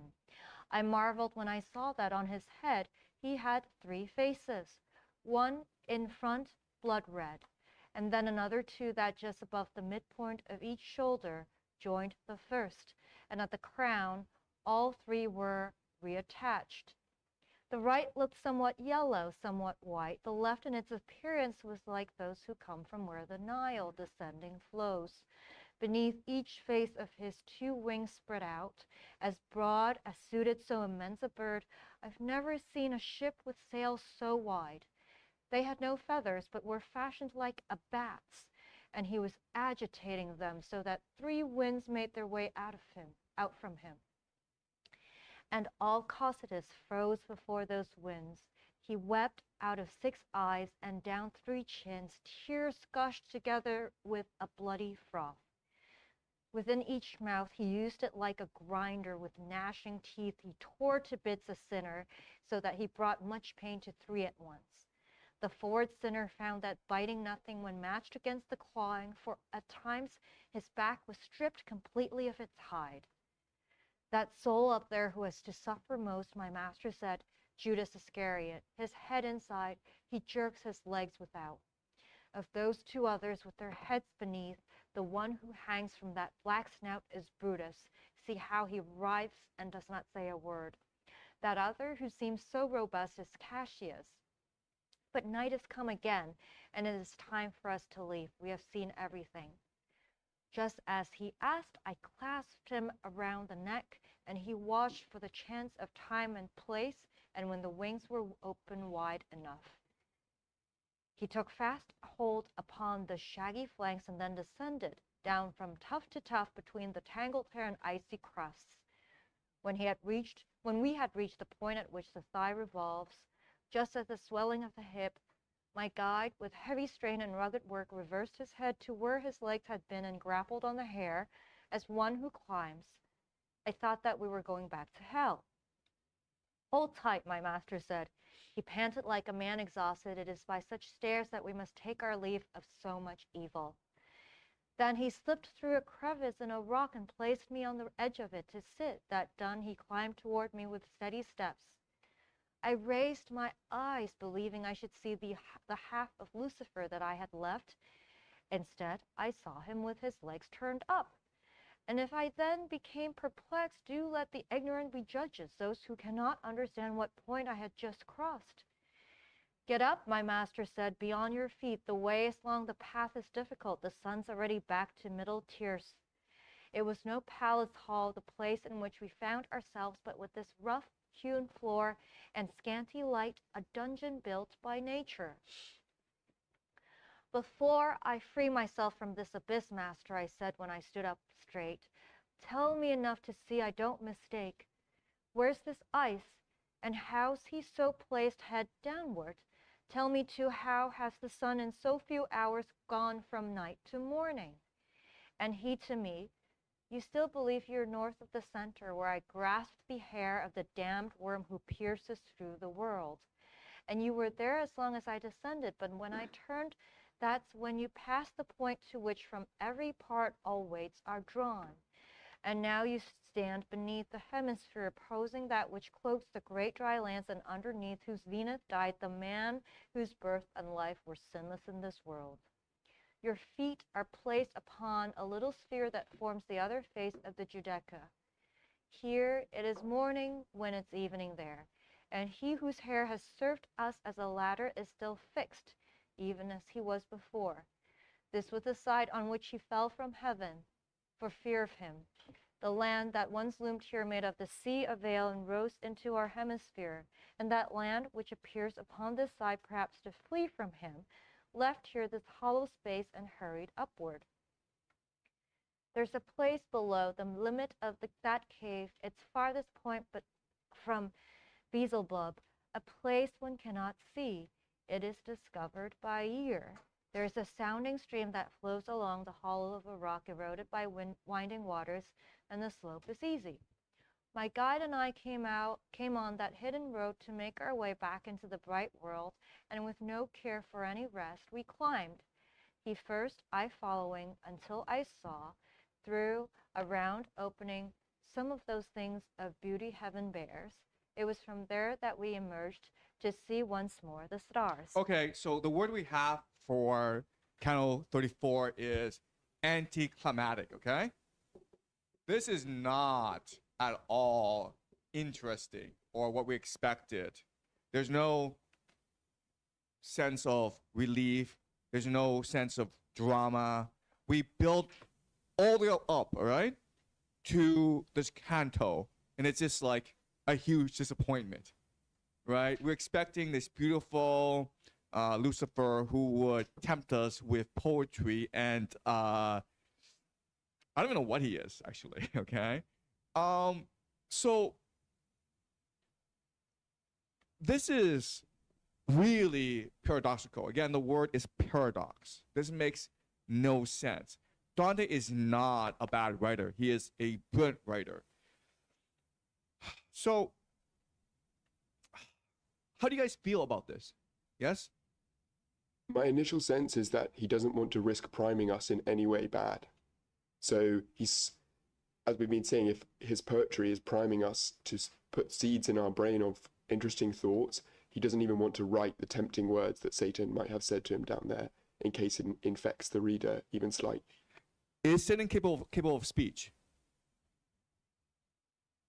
I can't remember reading anything in this that says he's not, but We know he's actually not capable of speech. Why? Yeah, yes? Yeah, yes, go ahead. He's chewing on a sinners. Yeah, so his mouth is kind of busy, so he can't actually speak, but what else? Okay, all right. Did you have a comment? Okay, we know he's actually not capable of speech, not just because his mouth is busy, but also because, why? the lake in which he's frozen flips no matter what aspect you look at him. So he's frozen from the middle to either extremity of his body, and therefore there's no way his being can communicate. Yeah, that's interesting. Yes, okay. You're right. So is he conscious? Is he conscious? Let me ask you this question. If there's a mosquito on your neck, what do? Yeah, you hit it, obviously, right? Is there a mosquito on Satan? Is there a mosquito on Satan? It's Virgil, man. What's he doing? Nothing. Do you understand? He's not even conscious. What is he? He's not conscious, right? What is he really? NPC. No, I would say, yeah, I would say he's an NPC. I'd say he's even worse than an NPC. What? He's like a zombie. No, he's even worse than a zombie. Yeah. Actually, you just look at it. Look at the words that Dante used to describe him. Right? Like robot. He's even worse than a robot. What are the words that Dante used to describe him? He is a what? No, he actually uses certain words to describe the Lucifer.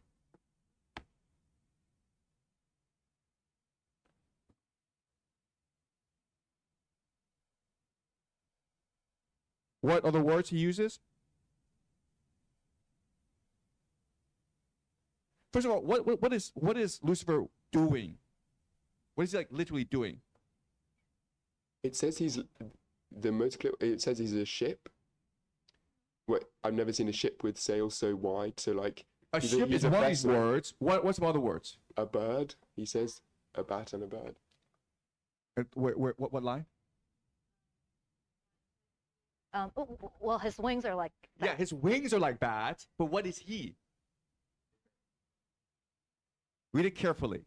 What words are being used to describe? To me? A grinder? Yes. What else? There are lots of these. Grinder? What else?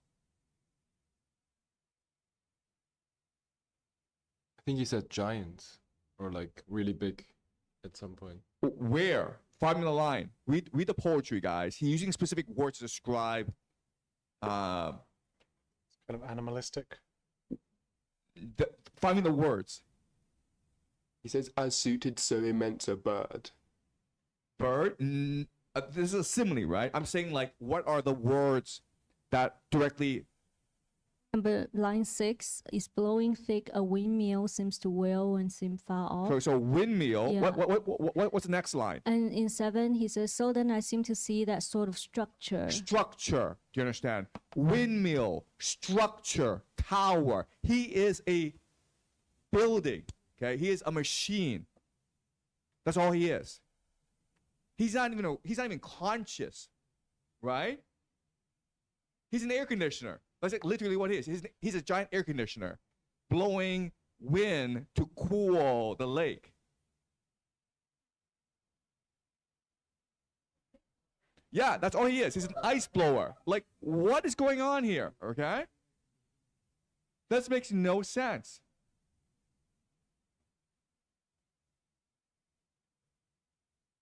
I think he's the paradoxical source of cold. So if cold is molecules vibrating less and less quickly, somehow there has to be a source in this magic universe, and that's him. Right. So his punishment, his betrayal is so great because he's betraying God that his punishment is that he's lost all consciousness.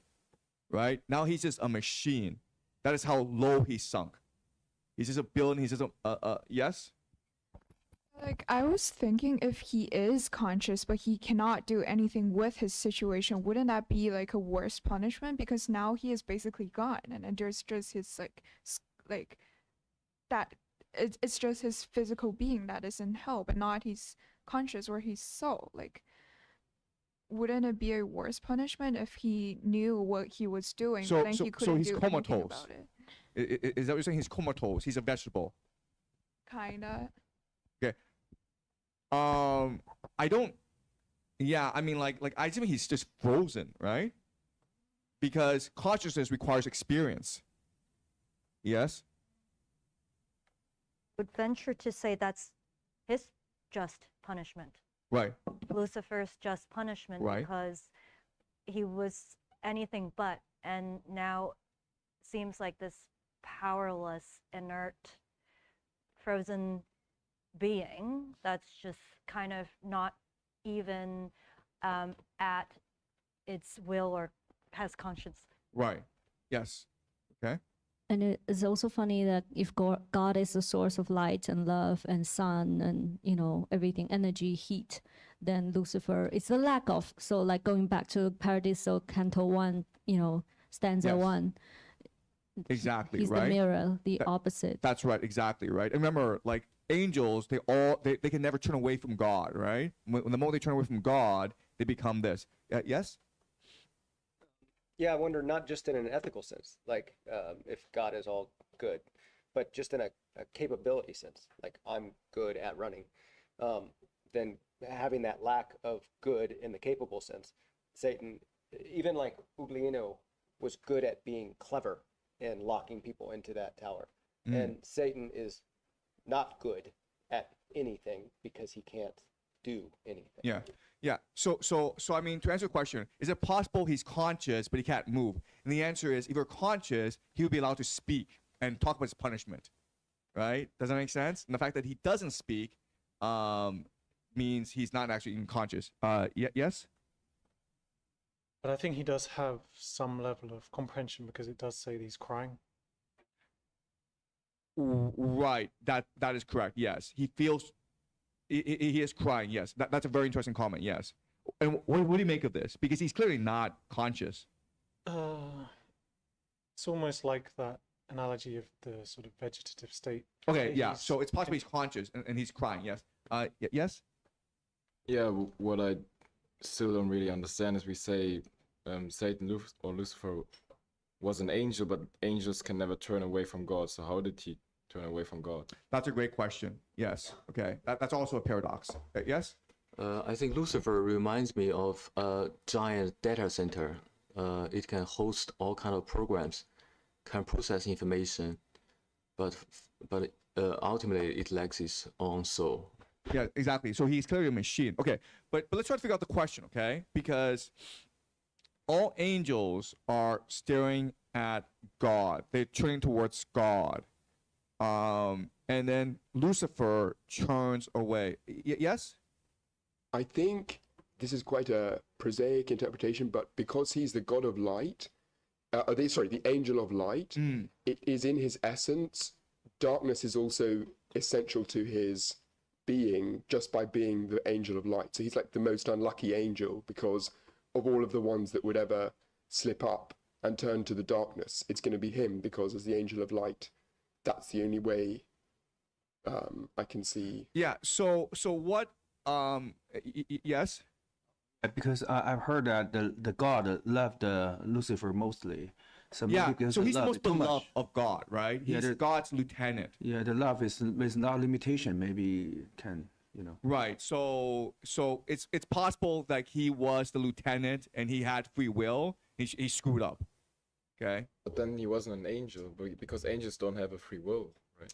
Right. No, but like remember when we were up in Paradiso, there are different levels of angels. There are different categories of angels, right? Yeah, but we said all angels have no free will, I thought. And conscious. Or consciousness. No consciousness and no free. Right. Yeah. Right. But think of them as, you know, organs in a body, right? They're all different. They all serve a particular function, and this particular organ, Satan chose to become a cancer, and so the body threw him out. But what he didn't recognize is that without the body, the larger body, you as an organ have actually no purpose, and so you just decay and become dead. Yeah, but he could still choose, but he still had a decision, or he could make a decision. But like if you don't have a free will, then how can you make a decision? Yes.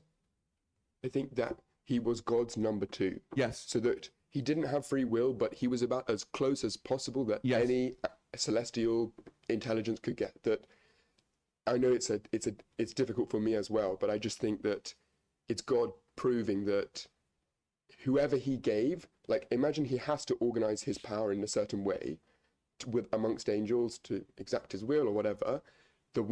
His number 2, the one he gives the most power to, is the one most likely to betray him and turn away and have that capacity. So was he always supposed to turn away from him? That's a kind of a theme in Paradise Lost, but I'm not sure it's a question I can answer. Okay, all right. So let's first talk about things we know. Okay, first of all, we know that God's gift to humanity was free will, and free will is what distinguishes us from other beings. Okay, that we know from Paradiso.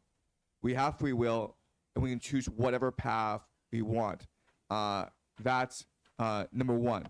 Okay. Number two is the functions of the angels in the heavens is to basically be organs of a body, right? To maintain the proper functioning of the universe. Okay. So they don't actually have free will.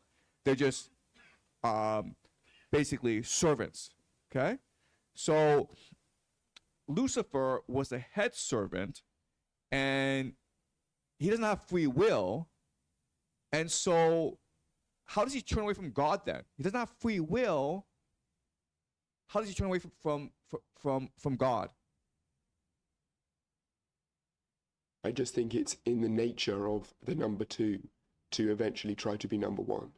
Yeah, his nature has to be disobedience. Okay, that's the only thing that makes sense. Like, it's his nature to be disobedient. It is his will to turn away from God. That is his function, turn away from God. Why that's the case, I don't really know. Okay. So when God constructed this hierarchy, then he must have willed this, that he would one day turn away. Yeah. So okay. Right. So the only thing that he cannot will is us. He gave us free will, okay? But everything else he willed into being. Right? Right? Yes? Sometimes I think this is a little bit funny that it's almost like a father whose son is really good at table tennis, but the school he's sending his son to doesn't play table tennis.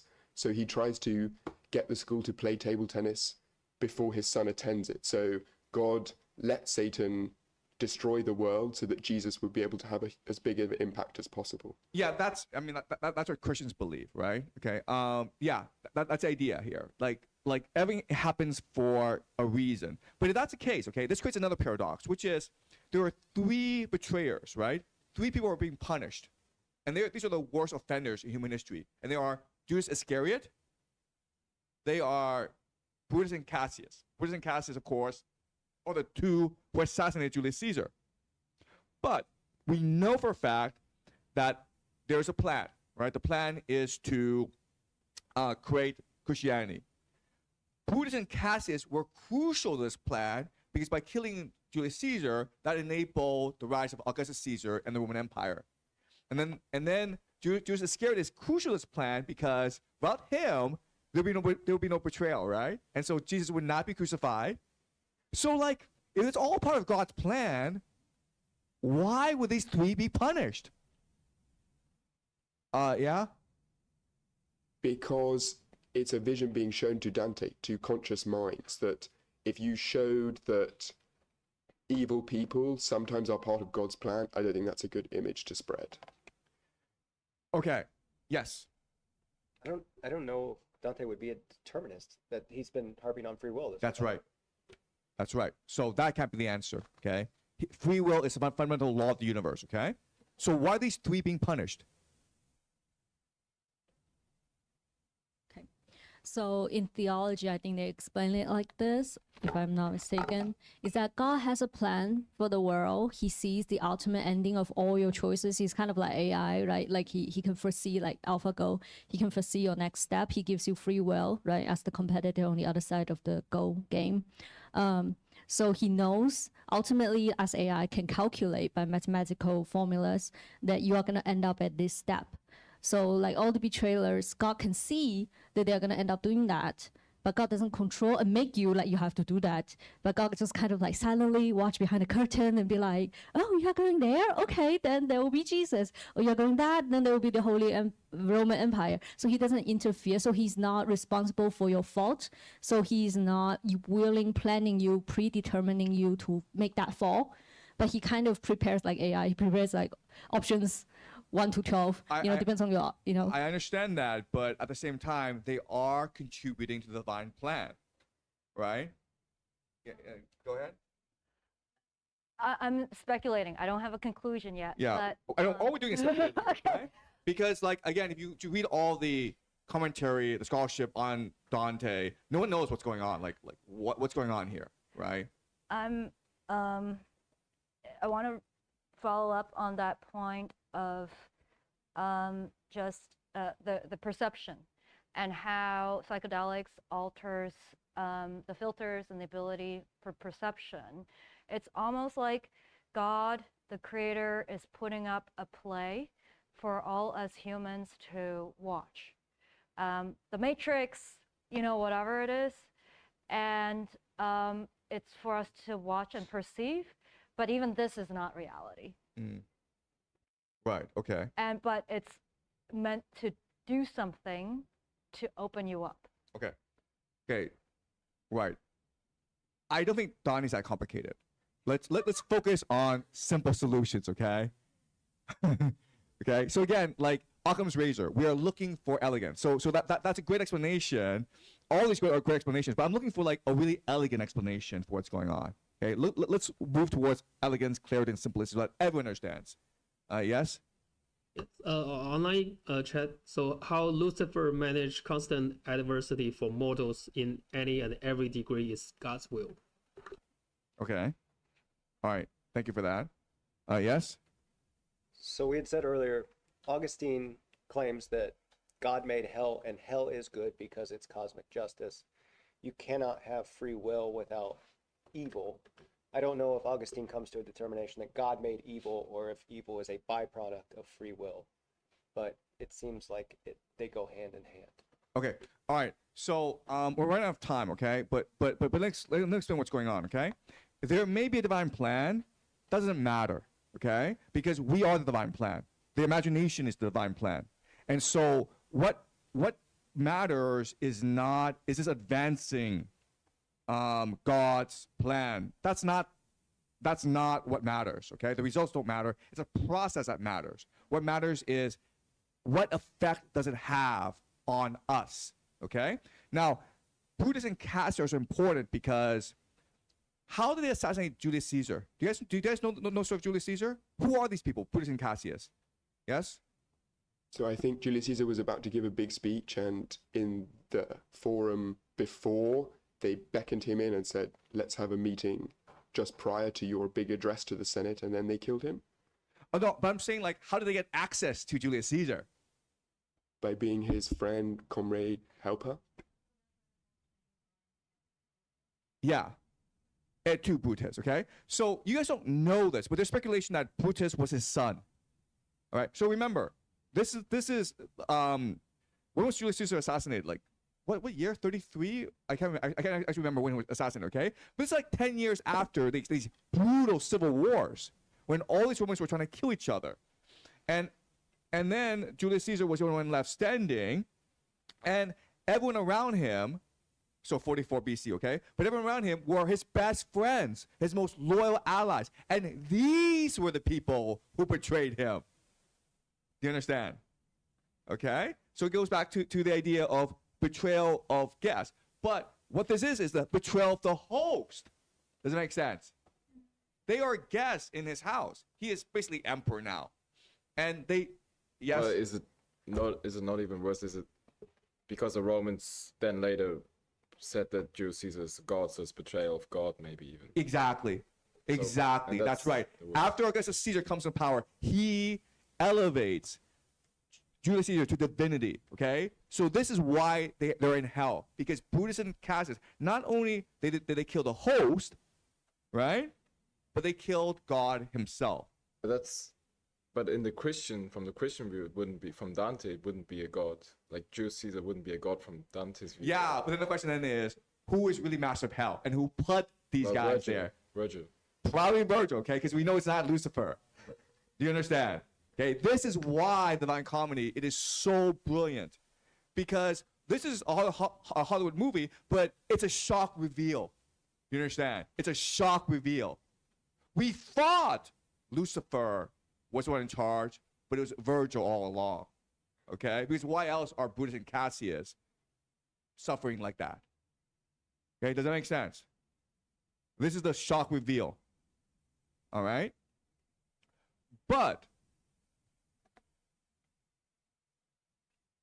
has Dante been tempted by Virgil? Right? We said that Lucifer's job is to tempt Jesus. Has Virgil tempted Dante? Has he succeeded in tempting Dante? Somewhat, because earlier in the Inferno, it seems fairly clear, even if there are some doubts, that Dante does trust Virgil as his guide. Yeah. How much does he trust Virgil? Okay, the scene is this, right? What lets him out of hell is Virgil climbs Lucifer. Where's Dante? Virgil's the one climbing Lucifer, right? Where is Dante? On the back of Virgil. Right? Do you understand this? Okay? So they're climbing out of hell and they go into sunlight. What does this remind you of? This is an allegory for what? The medieval mythos of saving and like abduction or saving like the princess. Who's much more simple than that. Yes? Icar?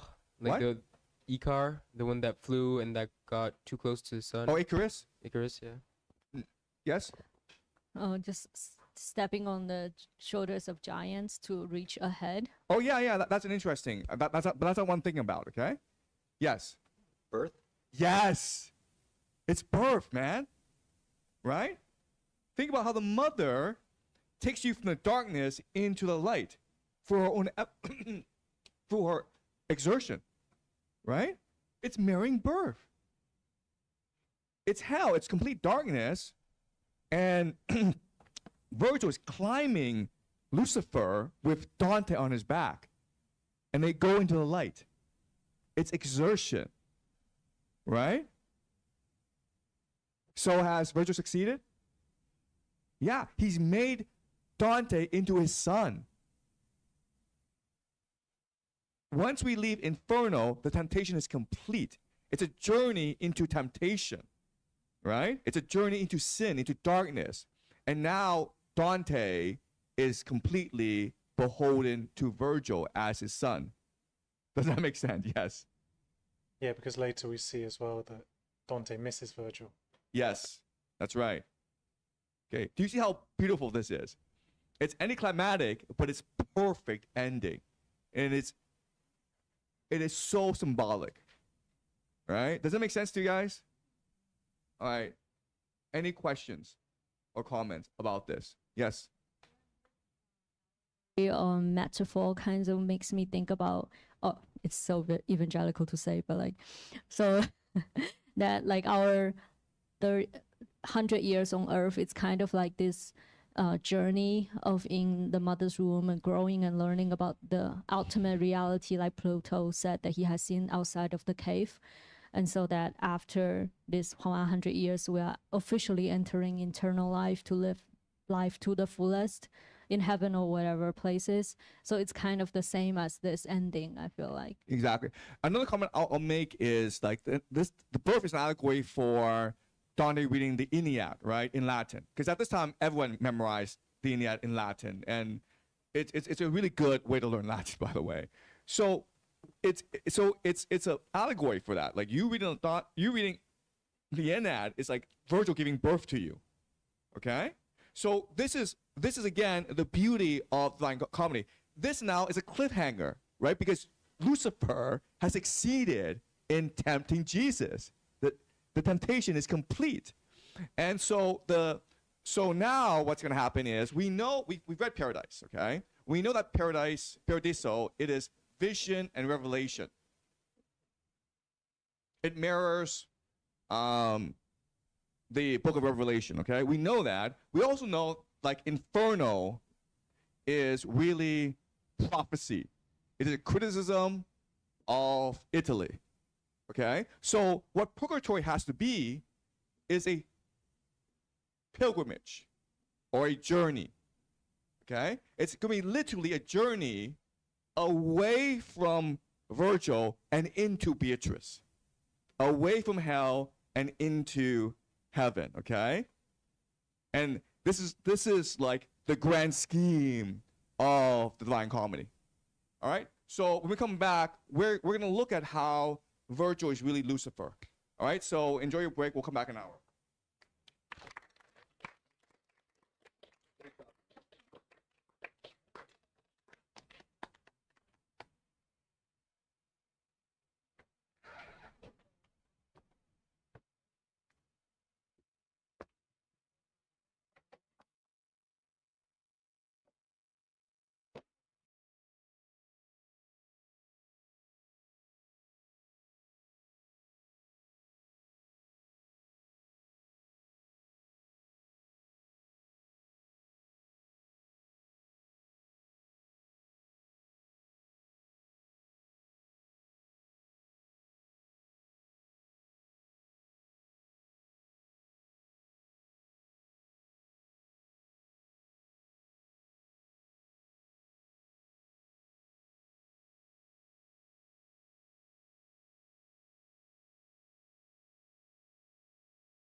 Good afternoon. So a couple of issues from this morning. Okay, the first issue is, why is Lucifer crying? We said he was not conscious. We said he was just a building. Why is he crying? This has to do with the idea that all beings aspire to be with God. Okay, the closer you are to God, the happier you are. The further you away from God, the unhappier you are. And Lucifer, because of his betrayal, he is now permanently away from God, and that's why he cries. He'll cry for all eternity. Also remember, in Limbo, even though Limbo is a really nice retirement community, it's just like Earth, a very nice Italy. They're all sighing because they can never be with God. Okay, so that's why Lucifer is crying. That it doesn't necessarily mean he's conscious, but it just means that he's sad. He has the eternal unhappiness because he is forever away from God. Second question that we discussed this morning that needs to be clarified is, why did Satan rebel? Okay, and I said something really incorrect this morning, which is like, angels do not have free will. In fact, they do have free will, but they have perfect free will, which means they have perfect obedience to God. Like, once you reach perfection, free will is perfect obedience. Okay, and that's what Augustine says in the City of God. So imagine a situation where in the beginning there were the angels, and this is before God created us. And the angels, they have free will, and some chose to rebel, like Lucifer, and some chose to side with God, and it's created the war in heaven, right? There's something that Milton writes about in Paradise Lost. But there's this war in heaven, and those who sided with Lucifer, they're cast into hell, and those who stayed with God stayed in heaven. And because they chose God, they forever will look towards him and can never look away from him because they already made that choice. And as such, heaven is able to reach perfection. Okay? And this state of affairs also foretells our fate, where, remember, there's a day of judgment, and the day of judgment is, do you choose God or do you choose Satan? Those who choose Satan will be forever punished in hell, and those who choose God will create heaven on earth, okay? It will literally be heaven coming on earth. So that's the idea of why Satan rebelled. He had free will, and he chose to rebel because of his pride. He wanted to be like God, just as like how Adam and Eve ate the fruit in order to be like God. and this caused a war in heaven. And after this war, heaven became perfect because everyone became completely loyal to God. Okay, does that make sense? Okay. So, what we ended with this morning is the idea that the real Satan, the real master of hell, is Virgil. Okay? And that's why the canto is constructed the way it is. So, to further appreciate this idea, what we're going to do is we're going to go and re-examine Canto 30. Okay? Canto 30, there, we don't have to go back yet. But Canto 30, remember, there's this argument, this fight, and it broke out between Sinon and Master Adam. Master Adam is a counterfeiter. And they're trying to argue who's worse, okay? Master Adam is a counterfeiter who basically diluted gold to make florins. Florins is the currency of Florence. And at this point in history, it is the most valuable currency, the most credible currency in the world because it's pure gold.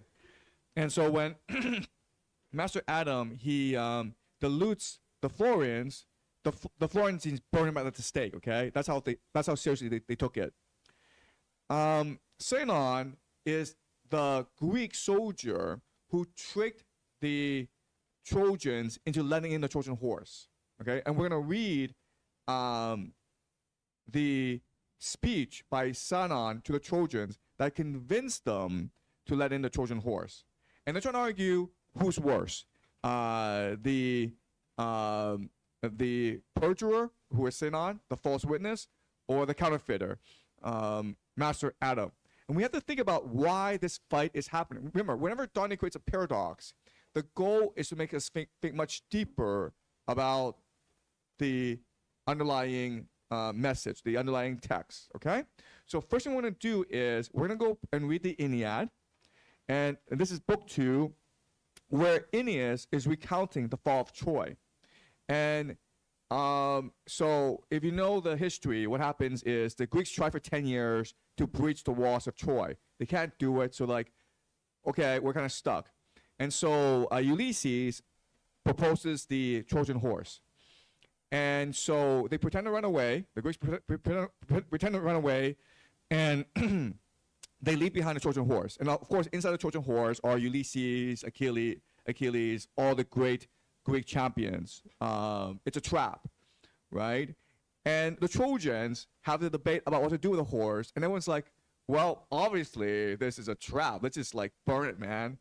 And then what turns the tide is Sinon, the Greek soldier, comes in and he tricks the Trojans. Okay, so we'll read about a couple hundred lines, but I just want to get you a feel for what's going on. Okay, all right, can you read, please? Suddenly, in the thick of it all, a young soldier, hands shackled behind his back, with much shouting, Trojan shepherds were hailing him toward the king. They'd come on the man by chance, a total stranger. He'd given himself up with one goal in mind, to open Troy to the Greeks and lay her waste. He trusted to courage, nerved for either end, to weave his lies or face his certain death. Young Trojans recruits, keen to have a look, came scurrying up from all sides, crowding round, outdoing each other to make a mockery of the captive. Now hear the treachery of the Greeks and learn from a single crime the nature of the beast. Haggard, helpless, there in our midst he stood, all eyes riveted on him now, and turning a wary glance at the lines of Trojan troops, he groaned and spoke. Where can I find some refuge, where on land, on sea? What's left for me, a man of so much misery? Nothing among the Greeks, no place at all, and worse, I see my Trojan enemies crying for my blood. His groans convince me, cutting all our show of violence short. We press him. Tell us where you were born, your family. What news do you bring? Tell us what you trust to, such a willing captive. Okay, so this morning we talked about Satan, right? How if Dante were to meet Satan, then Satan would, with poetry, with lyrical poetry, tempt him. And the first thing that Satan would do is elicit his sympathy, right? And that's exactly what Sinon is doing here. Keep on going. All of it My king, I'll tell you, come what may, the whole true story. Greek I am, I don't deny it. Now that first, fortune may have made me a man of misery, but wicked as she is, she can't make Sinon a lying fraud as well. Now, perhaps you've caught some rumor of Palamedes, Belus' son, and his shining fame that rings in song. The Greeks charged him with treason, a trumped-up charge, an innocent man, and just because he opposed the war, they put him to death. But once he's robbed of the light, they mourn him sorely. Now, I was his bloodkin, a youngster when my father, a poor man, sent me off to the war at choice at Palamedes as Palamedes' comrade. Long as he kept his royal status, holding forth in the councils of the kings, I had some standing too, some pride of place. But once he left the land of the living, thanks to the jealous, forked tongue of our Ulysses, you're no stranger to his story. I was shattered. I dragged out my life in the shadows, grieving, seething alone in silence. Outraged by my innocent friend's demise, until I burst out like a madman, swore if I ever returned in triumph to our native Argos, ever got the chance, I'd take revenge, and my oath provoked a storm of hatred. That was my first step on the slippery road to ruin. From then on, Ulysses kept tormenting me, pressing charge on charge. From then on, he brooded about this two-edged rumors among the rank and file. Driven by guilt, he looked for ways to kill me. He never rested until, making Calchas his henchman. But why now? Why go over that ungiving ground again? Okay, stop. Okay, all right. So this is a very long speech. But the idea is, with his poetry, he's able to elicit sympathy, and that convinces the Trojans to let in the Trojan horse, even though the common sense tells them we shouldn't actually take gifts from strangers, okay? Like, we shouldn't actually let this thing in. We don't know what it is. And that's really the power of poetry, okay? So that's Sinon, and that's why he's condemned to hell, because he hijacked people's imagination in order to feed them a false narrative that destroyed their city, okay? Now we're going to Canto 30, and I want to reread the argument between Master Adam, the counterfeiter, and Sinon, okay? So this is line 91.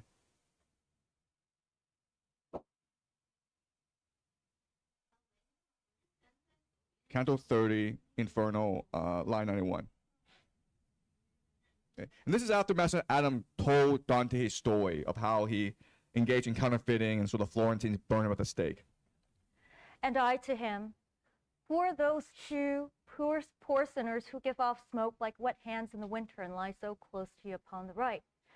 I found them here, he answered, when I rained down to this rocky slope. They've not stirred since and will not move, I think, eternally. One is the lying woman who blamed Joseph, the other lying Sinon, Greek from Troy. Because of raging fever, they reek so.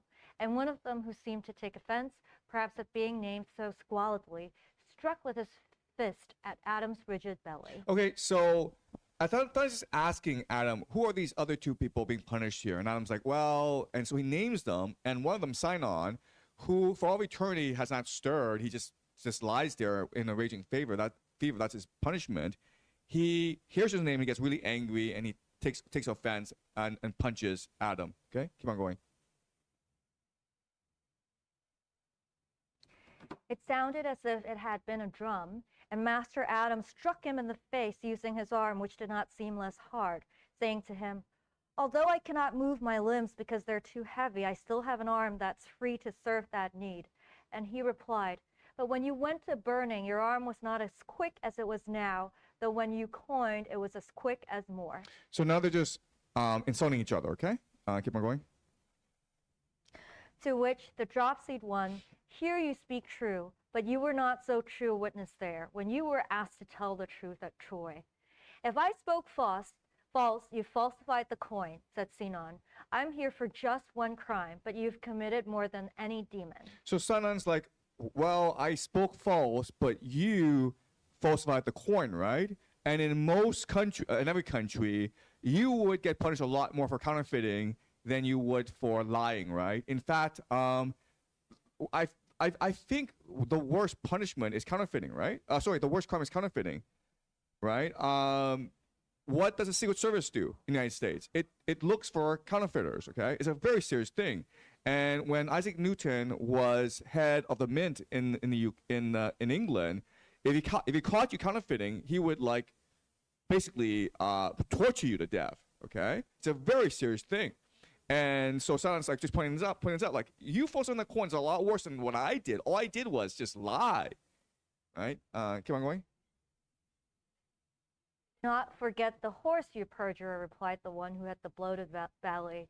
May you be plagued because the whole world knows it. And what Adam says is that for your lie, you let the Trojans let in the Trojan horse and that destroy the Trojan civilization. Okay?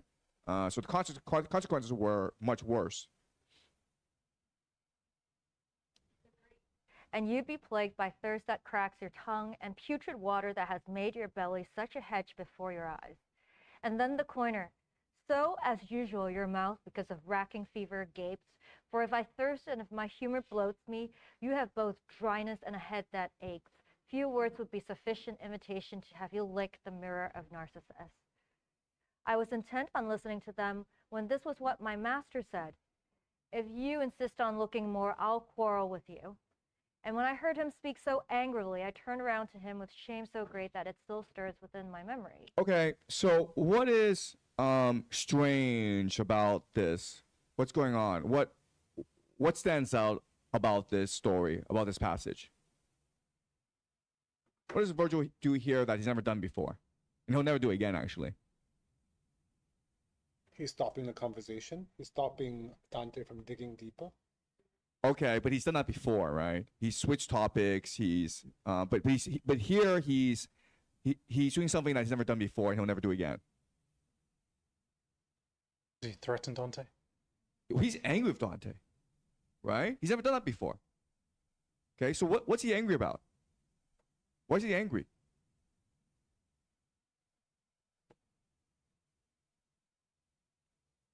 All right, so the paradox is this, okay? Virgil is angry at Dante because Dante is watching a fight between Master Adam and Sinon, right? And Master Adam and Sinon are arguing who's worse. Master Adam says, Sinon says, you counterfeited the coin, so you're worse. And then what should Master Adam's response be? You counterfeit the coin, that's pretty bad, but there's something actually worse than counterfeiting the coin, which is what?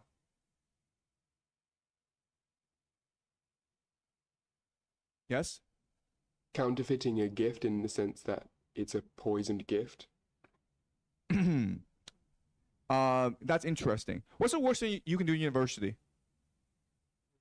Plagiarism, right? Plagiarism is a lot worse than counterfeiting the coin. Right? If you're at university and you started to counterfeit money, yeah, they might throw you in prison. But if you plagiarized, you would be thrown out of university forever. But so, what is Sinon plagiarizing? Do you guys know?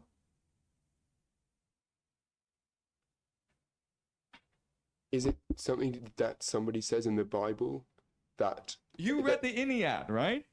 What is that plagiarizing? I can't remember, I'm sorry. You guys don't learn this in school? It was just for Latin translation, so... Oh, okay, so you read parts of it. The major parts, yeah. But okay. What does plagiarizing mean? Oh, exactly? Plagiarism means to steal ideas from other people and pretend it's your own. Well, he stole poetry, maybe? From who? Virgil. And not at Homer. Yeah, so Virgil stole from Homer, right? The Iliad stole from the Iliad and the Odyssey, and it corrupted the Iliad and the Odyssey, much the way that a counterfeiter corrupts coin, right? You understand? A counterfeiter takes real gold, dilutes it, adds some lead, and pretend it's real gold. What Virgil did was he stole from the Iliad and the Odyssey, polluted it, and pretend it's real poetry. Do you understand? Okay? So this is drawing attention to the fact that basically Virgil plagiarized Homer. And this is why Virgil is angry, because what does a plagiarizer hate the most? To me? Being found out, right? Being accused of plagiarism. Right? And so Virgil's very, very angry. What's the paradox here? Excuse me? Is it that he's the guide to hell? Yeah, like, why is Sinon burning here and Virgil's okay? Right? Because it's Virgil who created the character Sinon and allows Sinon to lie. It's not Sinon that's a problem. It's the Enneads that's a problem. Okay? Does that make sense? Yes? Like before he died, he was like, please burn all this stuff. That means that his consciousness knows that what he did was wrong. So he sort of repented before he died. Yeah, but if he repented, then where should he be? Heaven. No, actually, Limbo. no. But which he is. But No, he should be in purgatory. purgatory, yeah. Yeah, okay. So that's not the answer. Okay. It's possible, right? But again, this is raising a paradox, which is like, why is Sinon here when the real culprit, Virgil, the plagiarist, he's walking free around hell. He's able to control hell. He's able to decide that Cassius and Brutus will be tortured by Lucifer. Well, yes? Well, I think because Sinon actually believes that he did something wrong, and Virgil believes that he did nothing wrong when he stole. So I think Virgil already forgived himself for what he did, but Sinon can't forgive himself for what he did to the Trojans. Okay. That's interesting. Okay. Does Sinon think he did anything wrong? He knows he lied, but did he do anything wrong?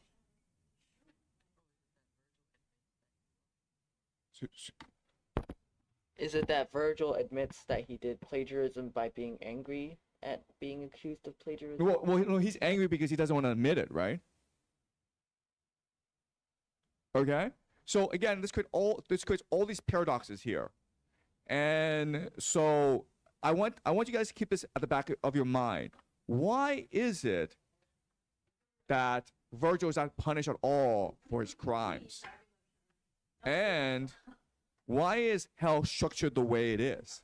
Yes? So if Virgil is basically like Lucifer, then his main aim is to deceive Dante.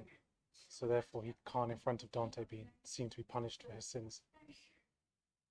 But I don't understand this. His main aim is to deceive Dante, to tempt Dante. I understand that, but why would he be allowed to do that? Yes?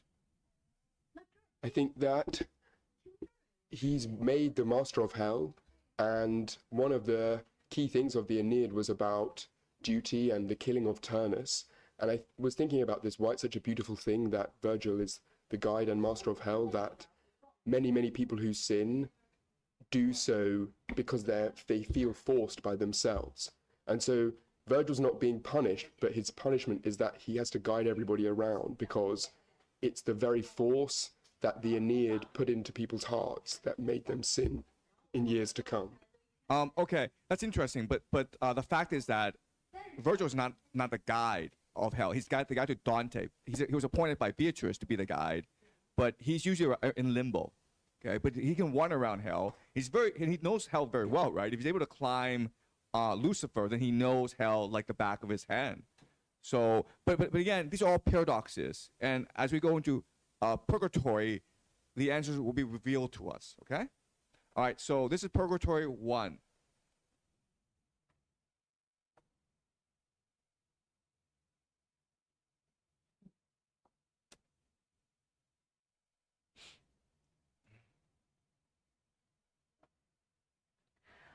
Purgatory Canto 1. To course across more kindly waters now, my talent's little vessel lifts her sails, leaving behind herself a sea so cruel. And what I sing will be that second kingdom in which the human soul is cleansed of sin, becoming worthy of ascent to heaven. But here, since I am yours, O holy muses, may this poem rise again from hell's dead realm, and may Calliope rise somewhat here, accompanying my singing with that music whose power struck the poor Pierides so forcefully that they despaired of pardon. The gentle hue of oriental sapphire in which the sky's serenity was steeped, its aspect his aspect pure as far as the horizon. Okay, so let me test your memory, okay? So again, there's parallelism, symmetry in the Divine Comedy. Here he's saying, I now want to write about purgatory. I now sing about purgatory. So muses come and give me inspiration, okay? In paradise, when he was writing about the heavens, who did he call to inspire him? Apollo and the muses. Okay, do you understand? So he's saying here, purgatory, the muses inspire me, but in heaven, I need everyone, Apollo, the muses, everyone to fully inspire me. Okay, keep on going.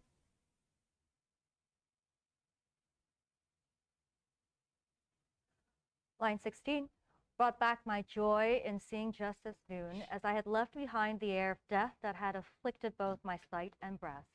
The lovely planet that is patroness of love made all the eastern heavens glad, veiling the Pisces in the train she led. Then I turned to the right, setting my mind upon the other pole, and saw 4 stars not seen before except by the first people. Heaven appeared to revel in their flames, O northern hemisphere, because you were denied that sight. You're a widower. After my eyes took leave of those four stars, turning a little toward the other pole, from which the wane had disappeared by now, I saw a solitary patriarch near me, his aspect worthy of such reverence that even son to father owes no more. His beard was long and mixed with white, as were the hairs upon his head, and his hair spread down to his chest in a divided tress. The rays of the 4 holy stars so framed his face with light that in my sight he seemed like one who's confronted by the sun. Okay, stop. Okay, so the solitary patriarch, he is the master of purgatory, and his name is Cato. Can someone tell me why having Cato as the master of purgatory is such a paradox? Yes? Because he was born before the time of Jesus, so he should be in limbo. Exactly. Okay, number 1 is he is not a Christian. He is not a Christian. Virgil told us explicitly that unless you are baptized, you cannot leave limbo. Yes? I think, if my memory serves historically, that Cato was seen to be somebody who was so talented that whenever he did anything, it was like he had done it from birth, like he knew how to do it from birth. So for him to be the master of purgatory, that you live and then this is your journey to heaven, it's ironic because he seemed to have grasped everything very quickly in his life. Okay, sure. Okay, but that's not necessarily a paradox. Like the fact that he is not a Christian, that's a paradox. But there are some other paradoxes as well. Why should Cato not be in purgatory? In fact, he should be infernal. Why? Was he amongst the people who killed Caesar? No, but he rebelled against Caesar, Yes. Okay, right? very well. He rebelled against Caesar. He was on the side of Pompey. So if I'm trying to figure this out, if Julius Caesar is in limbo, and if the people who killed Julius Caesar, Brutus and Cassius, are the worst people in the world, and Cato fought against Caesar, why is Caesar master of purgatory? Okay, that's another paradox. And there's one more paradox, and this is actually the biggest paradox. How did he die? Suicide, right? Suicide. In Catholic theology at this time, suicide goes straight to hell. No questions, no doubts, straight to hell, guys, okay? So we have 3 axes against Cato. He's not a Christian. He rebelled against Caesar, and he killed himself, okay? So he should be in a circle of violence with the other people who committed suicide. He should be a tree, and now he's master of purgatory. So something is really weird going on, okay? Yes? I'm not sure why he committed suicide, but I would guess it's because of his honor for whatever the side that he served for Pompey, I would guess maybe. He committed suicide because his side was losing, and Caesar was offering clemency to everyone, right? And so what was going to happen is Caesar would have come to Cato and said, Cato, I forgive you, and will you please be a senator? And Cato was like, I don't want this crap. I'm going to kill myself because that's the honorable thing to do, right? He did not want to give Julius Caesar the opportunity to show clemency. So that's pretty bad, right? I mean, to kill yourself for this, like it's kind of petty, really, right? All right. So that's Cato, and Cato and Virgil knew each other, right? They are contemporaries. So Virgil and Dante are now in purgatory. Cato comes up and he sees Virgil. How should he react?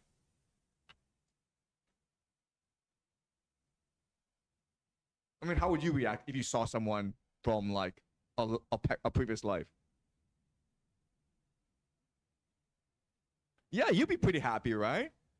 You'd be pretty happy, like a childhood best friend who you haven't seen for like 40 years. You're like, oh my God, I run into you in the streets of Rome. Let's chat. Let's get a coffee. Let's reminisce, right? Yes? Is this a suspicion that Virgil put Cato there in some way? Or that he was responsible for Cato being placed there? In purgatory? Okay, because Virgil, where's Virgil? At this moment or in general? In general. In limbo. In limbo, right? And why is he in limbo? Because he was brought up there as by... There's only one reason why he's in limbo, according to Virgil. He's not a Christian, right? He was not baptized as a Christian. That's the only reason, right? So it doesn't make any sense why he would tell us this and then put Cato in purgatory, okay? All right. So, yeah, we would imagine that Virgil and Cato are good friends and it would be a happy reunion. Okay, let's keep on reading. Line 40.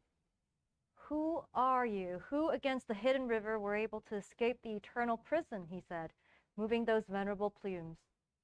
Who was your guide? What served you both as lantern when, from the deep night that will always keep the hellish valley dark, you were set free? The laws of the abyss, have they been broken?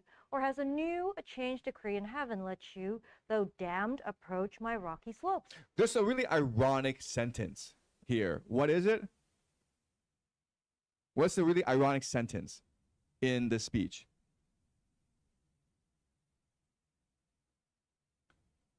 It's really ironic. And nope. Where should Cato be? He should be in limbo at least, right? So what does he say that's kind of ironic? It's like, what? That he knows what hell is like? No, I'm saying like, what did he say in the speech that's ironic?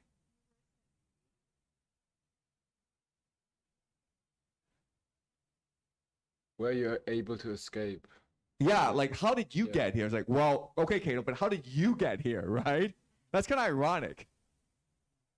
Right? How are you able to escape the eternal prison? The idea of the eternal prison is like, no one can escape it. But he did. All right, so it's ironic. All right, keep on going. Line 49. My guide took hold of me decisively by way of words and hands and other signs. He made my knees and brow show reverence. Then he replied, I do not come through my own self. There was a lady sent from heaven. Her please let me to help and guide this man. But since your will would have a far more full and accurate account of our condition, my will cannot withhold what you request. This man had yet to see his final evening, but through his folly little time was left before he did. He was so close to it. As I have told you, I was sent to him for his deliverance. The only road I could have taken was the road I took. I showed him all the people of perdition. Now I intend to show to him those spirits who, in your care, are bent on expiation. To tell you how I led him would take long. It is a power descending from above that helped me guide him here, to see and hear you. Now may it please you to approve his coming. He goes in search of liberty, so precious as he who gives his life for it must know. You know it, who in Utica found death for freedom was not bitter, when you left the garb that will be bright on the great day. Okay, so he's Virgil's referencing how Cato killed himself in Utica rather than submit to Caesar. Okay? All right, keep on going. Line 76. Eternal edicts are not broken for us. This man's alive, and I'm not bound by Minos. But I am from the circle where the chaste eyes of your Marcia are, and she still prays to you, O holy breast, to keep her as your own, for her love then inclined to us. Allow our journey through your southern realms. I shall thank her for kindness you bestow, if you would let your name be named below. Okay, so Virgil is telling Cato why they're here, and Virgil explains that Dante is not dead, so he can move around, and he was never sentenced to the inner circles of hell, so he's free to move around. And also, Cato, hey, your wife Marcia, she's with me, and if you help us, then I'll go back and help Marcia. Okay. Does it sound like friends to you? All right, we'll keep on reading, okay? Line 85. While I was there within the other world, Marcia so pleased my eyes, he then replied, each kindness she required, I satisfied. Okay, so he's saying before he was in limbo. Okay? Right? Before I was in limbo with Marcia. Keep on going. Now that she dwells beyond the evil river, she has no power to move me any longer. Such was the law decreed when I was freed. But if a lady come from heaven speeds and helps you, as you say, there's no need of flattery. It is enough indeed to ask me for her sake. Go then, but first wind a smooth rush around his waist and bathe his face to wash away all of hell's stains. For it would not be seemly to approach with eyes still dimmed by any mists the first custodian angel, one from paradise. This solitary island, all around its very base, there where the breakers pound, bears rushes on its soft and muddy ground. There's no other plant that lives below, no plant with leaves or plant that as it grows hardens and breaks beneath the waves' harsh blows. That done, do not return by this same path. The sun which rises now will show you how this hillside can be climbed more easily. So, Virgil says, how does Cato respond to Virgil's speech? Anyone?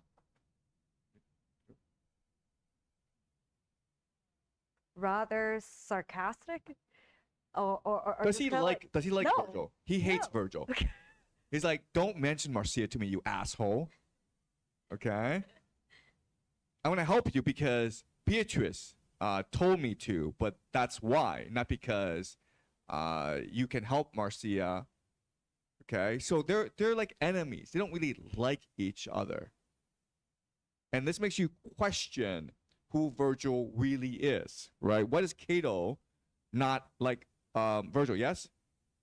In line 95, 96, he tells him that his face and his body should be washed of hell, basically. So he knows that Virgil is hell itself, or like he has so many like. Yeah, this is a really interesting reading, right? So literally it just means Dante has been through hell and his face is dirty, right? Because hell is like lots of dirt and fire. So go wash your face because this is purgatory. But you can also say that it's metaphorical in that Virgil has corrupted Dante in this journey by feeding him a lot of lies about hell. So what's important is for Dante to begin to cleanse himself of Virgil's lies, okay? Right, to remove Virgil's influence from himself. Yeah, that's a very interesting reading. Yes. Okay. All right. Let's keep on reading. Line 109. With that he vanished, and without a word I rose and drew in closer to my guide, and it was on him that I set my eyes. And he began, Son, follow in my steps. Let us go back. This is the point at which the plain slopes down to reach its lowest bounds. Daybreak was vanquishing the dark's last hour, which fled before it. In the distance I could recognize the trembling of the sea. We made our way across the lonely plain like one returning to a lost pathway, who till he finds it seems to move in vain. When we had reached the point where dew contents the sun and undersea winds in the shade wins out because it won't evaporate, my master gently placed both of his hands outspread upon the grass. Therefore, aware of what his gesture and intention were, I reached and offered him my tear-stained cheeks, and on my cheeks he totally revealed the color that Inferno had concealed. Then we arrived at the deserted shore, which never yet had seen its waters coursed by any man who journeyed back again. There, just as pleased another, he girt me. Oh wonder, where he plucked the humble plant that he had chosen, there that plant sprang up again, identical, immediately. Okay, so we are in the beaches of Purgatory. Okay, so Purgatory is a mountain. And in order to cleanse yourself, you climb up this mountain, and in each terrace of the mountain, you have to do an activity to cleanse yourself of the 7 deadly sins. But we are not on the mountain yet. We are outside the mountain on the beaches. This is a place called anti-purgatory, which is people who repented late in life. And so they must wait and fully serve their penance before they're allowed to enter purgatory. Once they enter purgatory and they cleanse themselves, then they are able to ascend to heaven, okay? Yes? So is there a sense of time in purgatory? That's a really good question. So what Dante is going to do a lot is talk about the sunrise, okay? And one thing that's really important us to keep in mind is that the rules governing purgatory are different from the rules governing hell. Hell is like eternal torment. There's no time. It's all just fire and darkness. But in purgatory, there's night and day. And you can only climb during the day. At night, you have to rest. And this can be very important for us because during the night, you dream, right? So the dreams are going to be very important as well. Okay, so there's time, but I don't know how to tell time because a lot of this is astronomy, right? Reading the stars, figure out where the sun is, and I actually don't know how that works. Okay, Because you say that the mind creates time and space to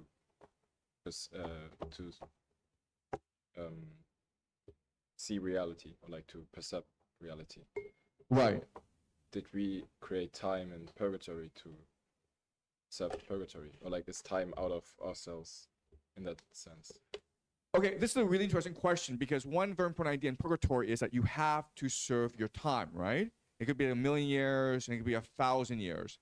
And so I think the idea of time in purgatory is that it's not physical time, right? It's not like, you actually keep a clock and you wait 10,000 years. It's really about emotional time.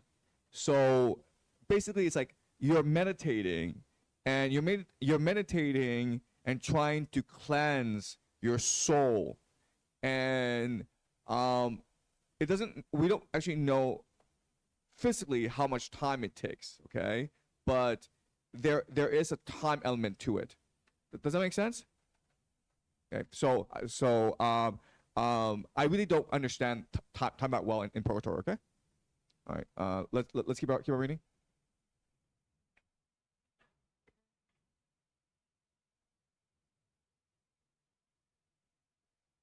Canto 2. By now the sun was crossing the horizon of the meridian whose highest point covers Jerusalem, and from the Ganges night, circling opposite the sun, was moving together with the scales that, when the length of dark defeats the day, desert night's hands. So that above the shore that I had reached, the fair Aurora's white and scarlet cheeks were, as Aurora aged, becoming orange. We still were by the sea, like those who think about the journey they will undertake, who go in heart but in the body stay. And just as Mars, when it is overcome by the invading mists of dawn, glows red above the water's plain, low in the west, so there appeared to me, and may I see it again, a light that crossed the sea. So swift, there's no flight of bird to equal it. When for a moment I'd withdrawn my eyes that I might ask the question of my guide, I saw that light again, larger and more bright. Okay, sorry. Okay, so to continue your question, clearly there's time here, right? And there was no time in hell. So we discussed how we create time and space with our imagination. So I think the idea here is that in hell, we're just trapped in hell. There is no time and space because we're just trapped there. Whereas in purgatory, there's now motion, meaning there's now free will, meaning there is now agency. There's more. You can now actively participate in life. There's not. Does that make sense? Yeah, but Kanto was no Kanto. Kato was in hell before, right? So how did he escape without a free will? If you say there's no free will in hell. Yeah, that again is a paradox, okay? And here we will just have to use our imagination. Does anyone know how we can resolve this paradox?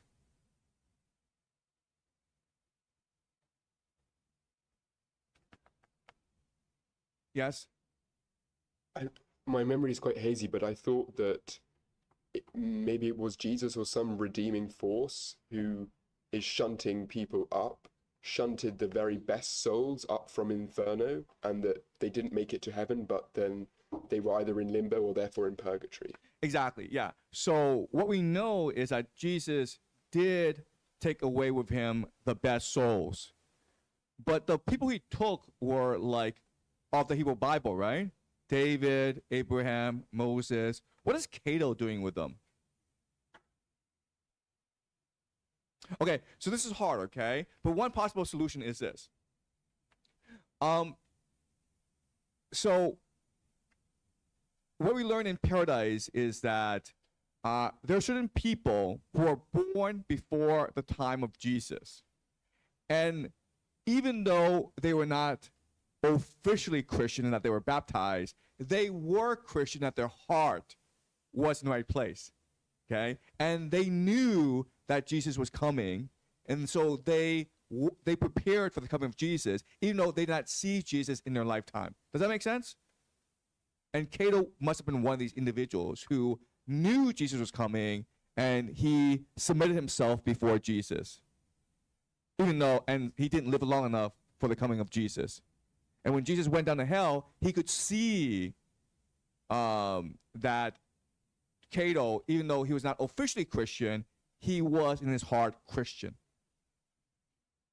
Okay? Does that make sense, guys? Yeah, yes? With the Catholic doctrine as Yes, well. That's why yes. Catholic is very well embracing, not really, but I don't know if it's the right word, but yeah, of the people who fundamentally, in essence, has these doctrines or, live out the life of faith, however you define faith. But yeah. Yeah. And later on, we will discover people who actually like that, okay? They did not convert to Christianity in their lifetime, but in their hearts, they were Christian, okay? Before Jesus came, they were already Christian, and that's why they were able to ascend to purgatory as well as to paradise, okay? We'll learn more about this later on, right? Yes? Yeah, but I have a question because just you said only your heart is not enough for you to go to the heaven, but you have to baptize, right? Or yeah, but that's what they're saying here. It's not the act that matters; it's the heart that matters. It's the will and the desire that matters. Okay. Okay. Yes. Jesus also said that greater is he who has faith before he has seen it. So it's a lot of these people before he was born sort of believed in him or believed in some sort of this idea of redemption Yes. or Messiah. Then they have greater faith than the disciples like Peter or John who has seen them put their hands through Jesus, Peter's hands. That these forefathers, whoever they are in the earth, deserves. Yes. Okay. So that's a logic. Okay. And again, we'll never know. It's just a paradox created by the Divine Comedy. But this is one way to resolve this paradox. All right. Okay.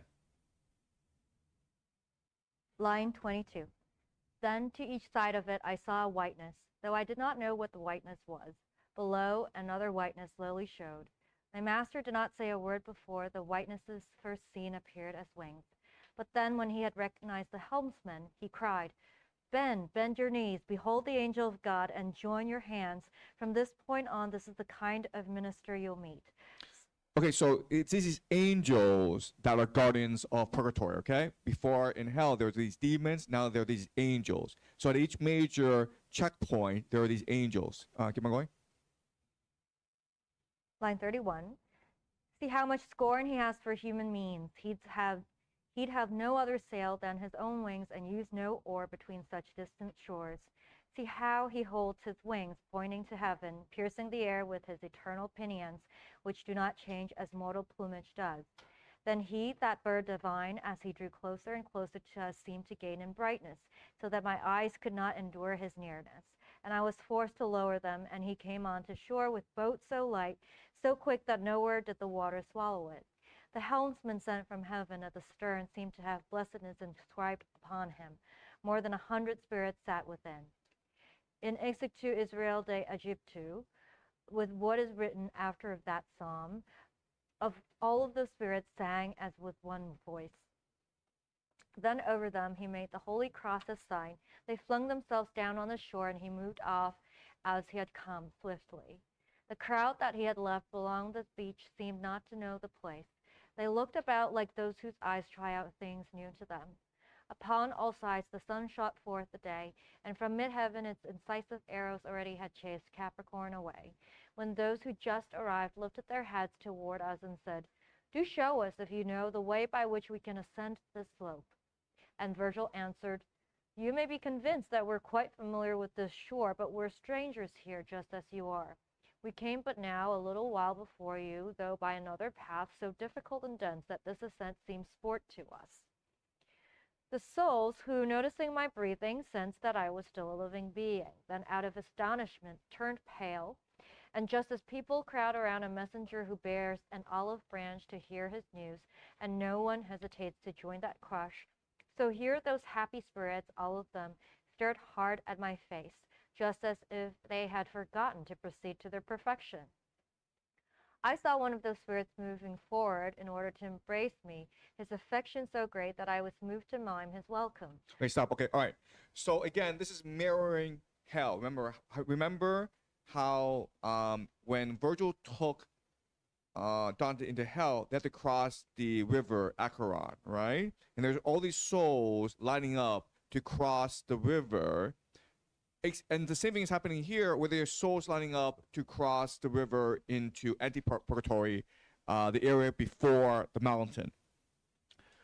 Can you explain to me, or just list for me, the differences between these two groups? The first group in hell, second group in purgatory.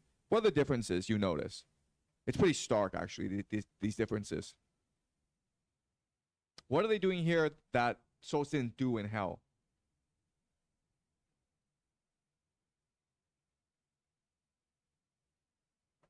Looking around for yes, the new this is very important. Okay, to understand. They're curious. Okay, remember, and like it's very explicit. The line, right?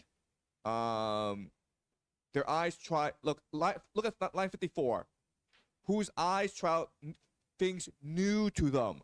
They're curious. They want to learn. Okay, it's pretty stark. That's one. They're curious. What's the other thing?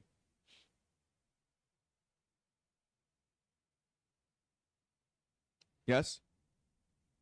Asking about the place. They talk, man.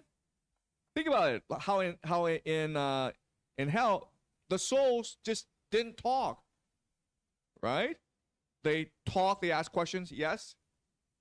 I feel like in spirit they feel a lot more optimistic. Yeah, they're active, right? Whereas in Inferno they were passive. They were just indifferent. Nothing could move them. Yes. 73. So here, those happy spirits, all of them stare hard at my face. So it's like they're really happy. Like people in hell just not very happy. That's right. They're happy. They're optimistic. Exactly. Yes. And also, what are they doing that never happens in hell? They're embracing each other. They're touching each other. What else? What are they doing here that never happens in hell, but happens a lot in heaven?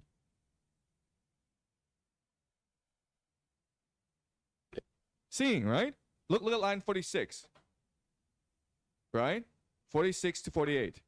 Those spirits sang with one voice, okay? So this is a pretty strict dichotomy. Right? That the souls in hell were passive, indifferent. They just accept their fate. Whereas here, these souls are curious, they want to learn. so what's this really saying about who's in hell and who's in purgatory? Who goes to hell, who goes to purgatory? Yes? Hell is a place of inactivity or being very passive and no curiosity, no consciousness, no wanting to learn or improve, no Yeah. agency. And then purgatory is like, we sin a little bit, but we're still happy. We still want to try to get better. We're just people at fault, but we are still trying. Exactly. Yes? Just similar to that they have an optimistic mindset, a growth mindset. It's attitude, right? It's they choose. It's like, do you guys know Carol Dwight, right? Carol Dwight, yeah, you probably know her. But you know, she's a Stanford psychologist, and she says that in life, there are those who succeed and those who fail, and the main difference is in attitude, right? Those who succeed have a growth mindset, which is to say they're always looking to get better. Okay, they accept adversity, they accept failure as opportunities to improve themselves, whereas fixed mindset don't believe they can ever improve and they just accept things as they are. They're afraid of failure. Okay, and that's the difference between hell and purgatory. Okay, so this is radical because Cato shows us it's not necessarily what you do that condemns you to hell or purgatory. It's what your attitude is, what you believe, what you choose to do. That's important. Okay, your mindset. That's important. Okay, does that make sense? All right. Let's keep on reading. Line 79. O shades, in all except appearance empty. 3 times I clasped my hands behind him and as often brought them back against my chest. Dismay, I think, was painted on my face at this. That shadow smiled as he withdrew, and I, still seeking him, again advanced. Gently he said that I could now stand back. Then I knew who he was, and I beseeched him to remain a while and talk with me. He answered, as I loved you when I was within my mortal flesh, so freed I love you. Therefore I stay. But you, why do you journey? My own Casella, to return again to where I am, I journey thus. But why, I said, were you deprived of so much time? And he, no injury is done to me, if he who takes up whom and when he pleases has kept me from this crossing many times. For his own will derives from a just will, and yet for 3 months now he has accepted, most tranquilly, all those who would embark. Therefore I, who had turned then to the shore, at which the Tiber's water makes the salt, was gathered in by his benevolence. Straight to that river mouth he set his wings, that always is the place of gathering for those who do not sink to Acheron. And I, if there's no new law that denies you memory or practice of the songs of love that used to quiet all my longings, then may it please you with those songs to solace my soul somewhat. For having journeyed here together with my body, it is weary. Love that discourses to me in my mind. He then began to sing, and sang so sweetly that I still hear that sweetness sound in me. My master, I, and all that company around the singer seemed so satisfied, as if no other thing might touch our minds. We all were motionless and fixed upon the notes, when all at once the grave old man cried out, what have we here, you laggard spirits? What negligence, what lingering is this? Quick, to the mountain to cast off the slough that will not let you see God show himself. Okay, so Dante sees an old friend from Florence. This friend has died, and they're very happy to see each other. Okay, this is a contrast between when Virgil and Cato saw each other. Okay, they reminisce, they talk about their past, and then Cato sees him and says like get out of here, stop lingering, right? Move on. Okay, so there's a contrast here, and again, Dante does this a lot. Okay, keep on going.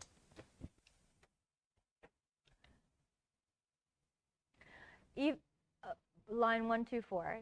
Even as doves assembled where they feed, quietly gathering their grain or weeds, forgetful of their customary strut, will, if something appears that makes them fear, immediately leave their food behind, because they're assailed by greater care.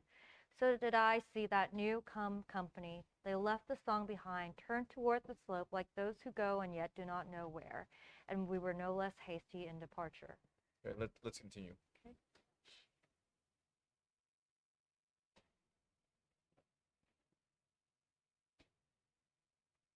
Canto 3.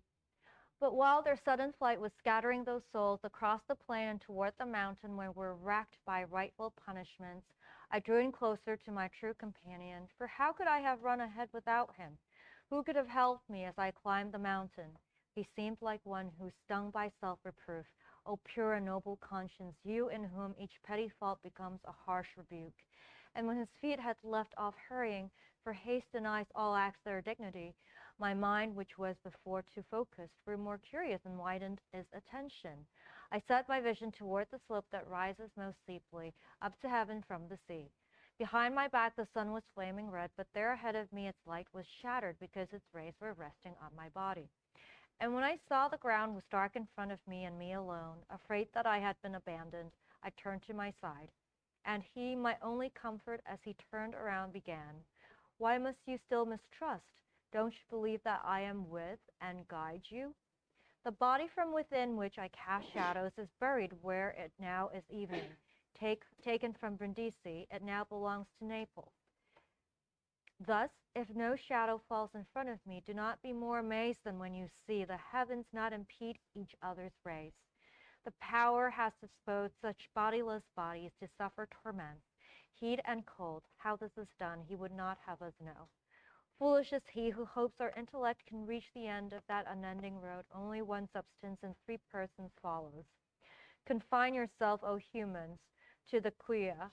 Had you been able to see all, there would have been no need for Mary to give birth." Okay, stop. Okay, all right. So this is actually a very important part of this poem. So I want to analyze it in depth. Okay, first of all, explain to me what the relationship now is between Virgil and Dante. How would you describe the relationship? Yes? Like Dante's a little bit like a teenager, so Virgil has given birth to him, and now he still really trusts him and likes him, but he sees that he doesn't have a shadow, and that's one of the ways that you can climb the mountain, because you're walking towards your shadow, trying to deal with your sin. And so he's thinking, how much of a guide is he really going to be if he's clearly not from here and he's not an expert of this place? Okay. That's one way to interpret it, but I kind of disagree with that. Okay.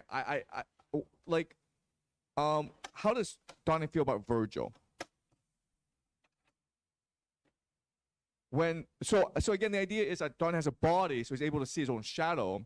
Virgil doesn't have a body, and you can't see a shadow. This was not a problem in hell because there were no shadows in hell. This is a problem here in purgatory, right?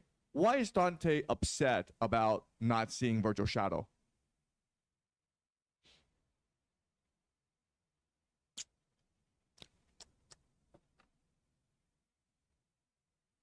Yes?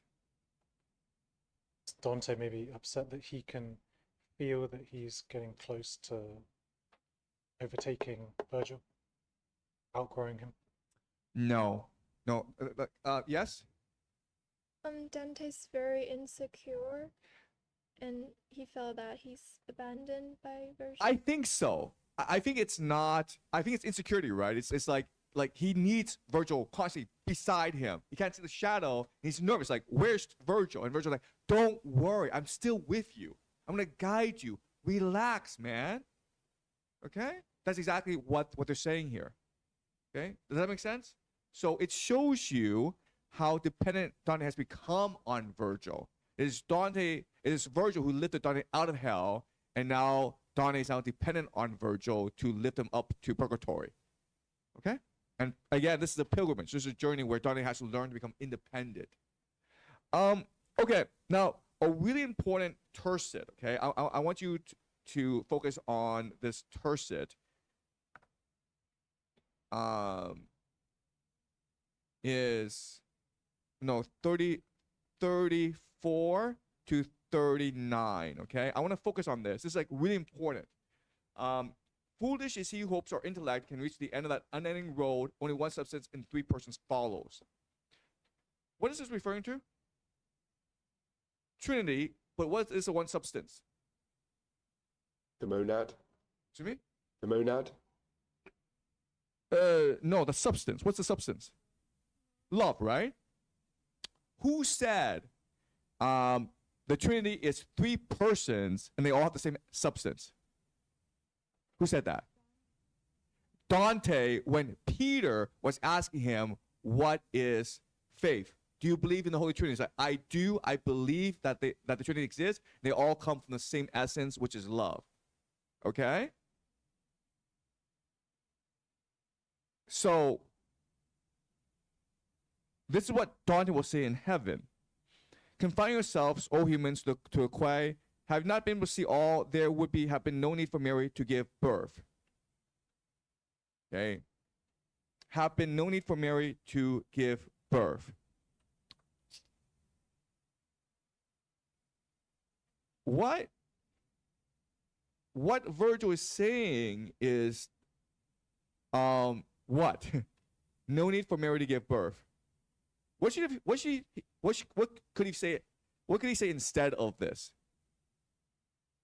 Or, something much more appropriate to Christian theology. If we knew better, then there would be no need for what to happen? For Jesus to come, right? Why is it there would be no need for Mary to give birth? Who says this? Who says this? Dante. Dante as well. Okay. Well, no, actually not Dante. Bernard says this in Paradise, right? It is Mary giving birth that is the true miracle, not Jesus sacrificing himself. This is all coming from the mouth of Virgil. Do you understand? And these ideas will be presented to us in Paradise. What's the paradox here?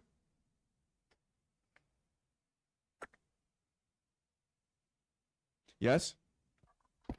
Where did he get to know these if what he said in Paradise was something that he's supposed to learn from his journey? Yeah, like this is really confusing for us because we just said Virgil is in limbo and Virgil could possibly be the master of hell. This is our speculation. We don't have evidence this is the case. How is it, suppose he's never been to Paradise, how is he able to know this stuff? Right? We'll discover this stuff in Paradise, but we're in purgatory right now. And Virgil has spent all of eternity in limbo. Where's he getting this stuff from?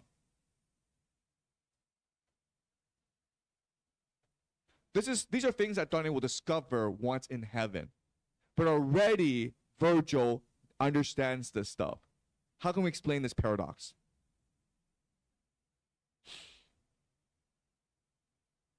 Yeah, I just guess maybe Jesus got two sides. One side is Jesus, another side is Lucifer. How about? Is it possible? Okay, so you're saying that Virgil is both Lucifer and Jesus. That's interesting, yes? Maybe when he's saying foolish is he's talking about himself in the past tense.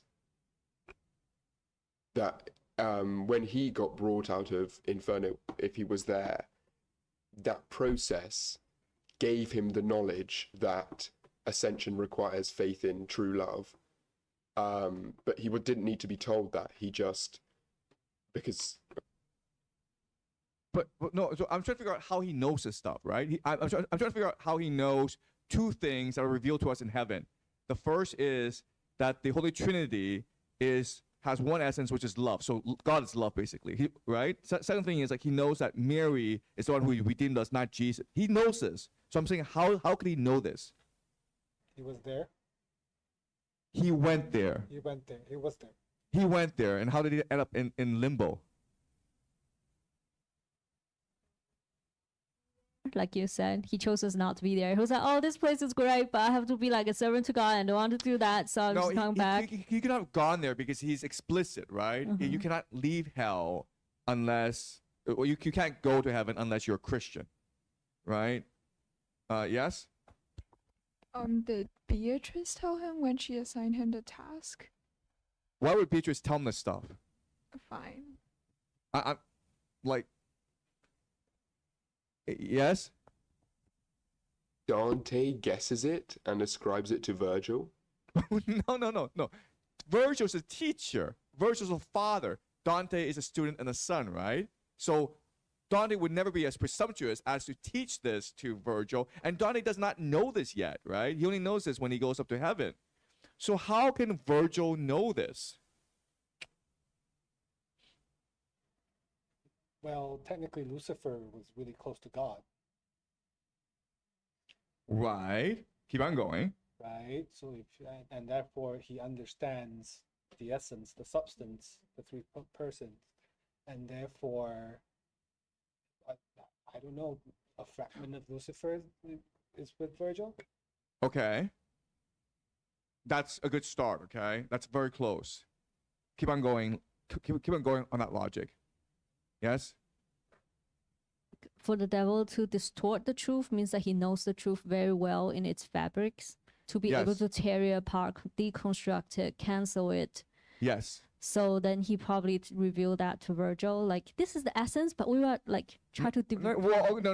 Okay. Maybe. The first part was right. The second part is like, you're assuming Lucifer talked to Virgil, right? True, but he can't talk. But Yeah. Lucifer can't talk. So how does Virgil know this? Yes? It's the opposite of what happens, of what he sees of Lucifer in hell.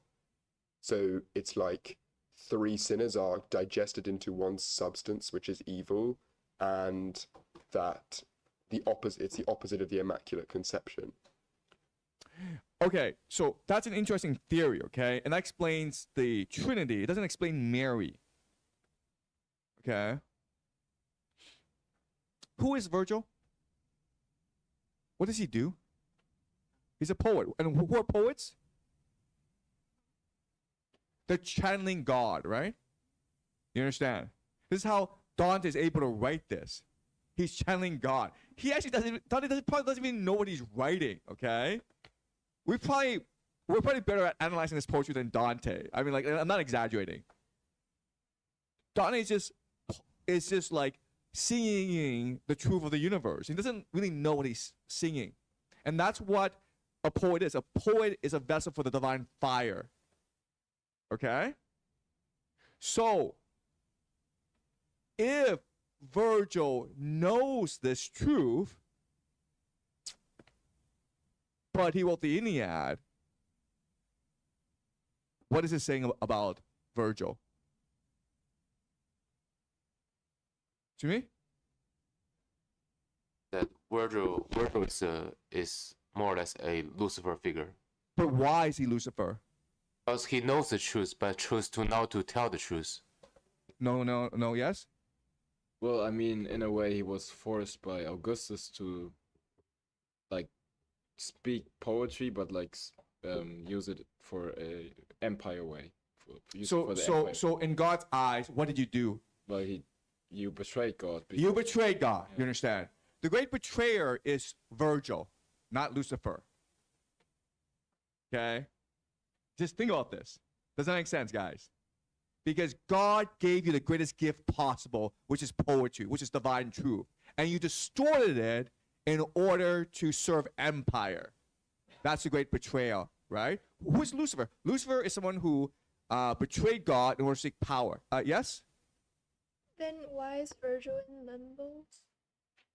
That's a really good question. Yes. Is it because he left an Easter egg that when Aeneas is about to kill Turnus, he debates it a lot, and then he sees Pallas's sword belt on Turnus, and that's what makes him finally kill him. But we don't know whether that's fully true or not, but at least it's maybe Virgil saying that there was another thing which made me make Aeneas kill Turnus in the Aeneid, and it wasn't just the whole message. That it seemed kind of like a red herring that it was Pallas's sword belt that made him kill Turnus when it was his divine destiny to do so anyway. Okay, that's a good point, okay? So, like, try to visualize what's happening, okay? God gave Virgil the divine fire, okay? Just as he gave Dante the divine fire. Just as he gave Shakespeare the divine fire, okay? This is all divine fire. This is not yours. This is God's, okay?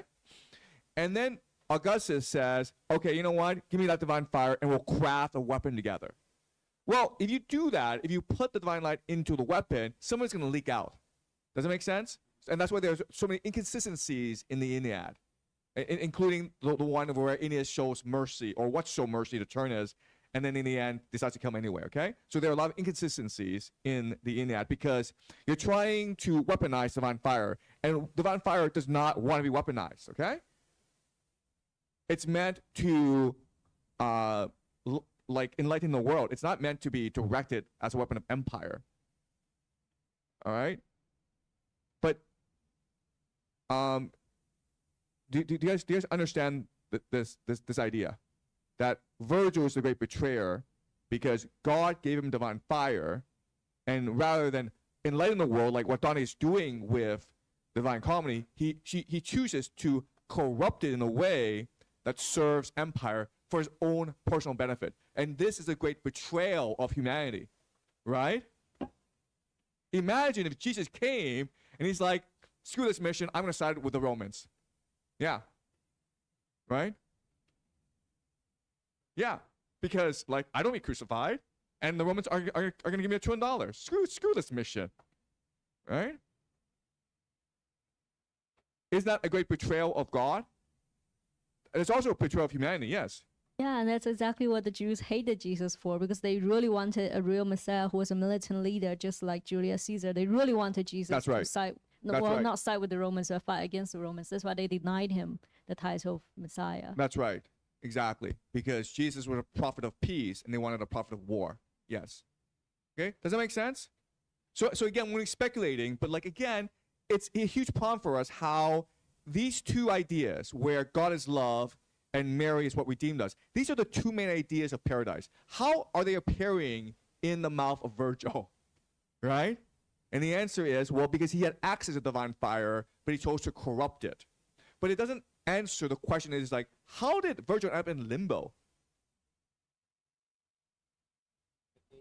As a poet, it's where he can be the most creative, because heaven is kind of a place you can't touch or manipulate, whereas in hell he can create his own story and also put who he wants in it.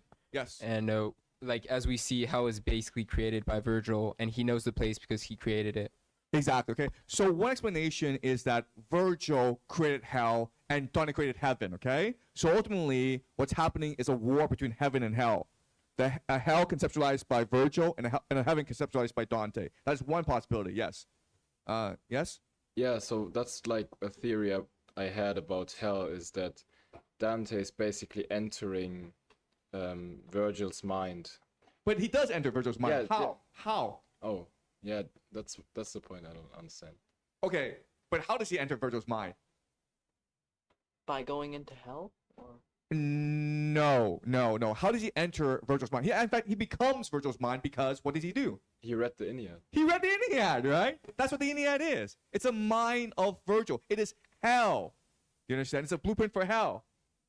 Imagine a world in which love is a disease, right? And you can just kill any woman that you want. Okay? Imagine a world without mercy, without forgiveness, right? Your enemy you must kill. You can never show mercy to your enemy. That is hell. No forgiveness, no mercy, no love. Just pure obedience. That's what hell is. Okay? So the Aeneid is the expression of hell, and the Divine Comedy is the expression of heaven. But is it possible to read the Divine Comedy without reading the Aeneid? Is it possible? It's not possible because you don't understand what's going on, okay? You understand? There are lots of characters here, and only by reading the Aeneid can you truly appreciate Divine Comedy. So heaven and hell need each other. Okay, they're at war with each other, but they also need each other. They're complementary of each other. Okay, so that's the other idea here. Okay, but that still doesn't answer the. So one possibility is, okay, well, Virgil created hell and Dante created heaven. Okay, but how can we explain another? How can we further explain why Virgil is in limbo and not being punished for betraying God?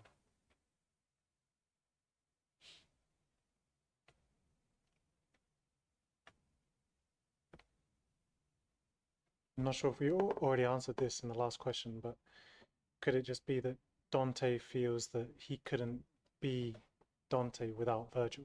Right. So he appreciates Virgil's okay. contribution. So that's a possibility, right? Dante knows he cannot be done without Virgil because, and he says this, like he grew up being nourished and nursed by the Iliad, right? But why would that lead to Virgil in limbo?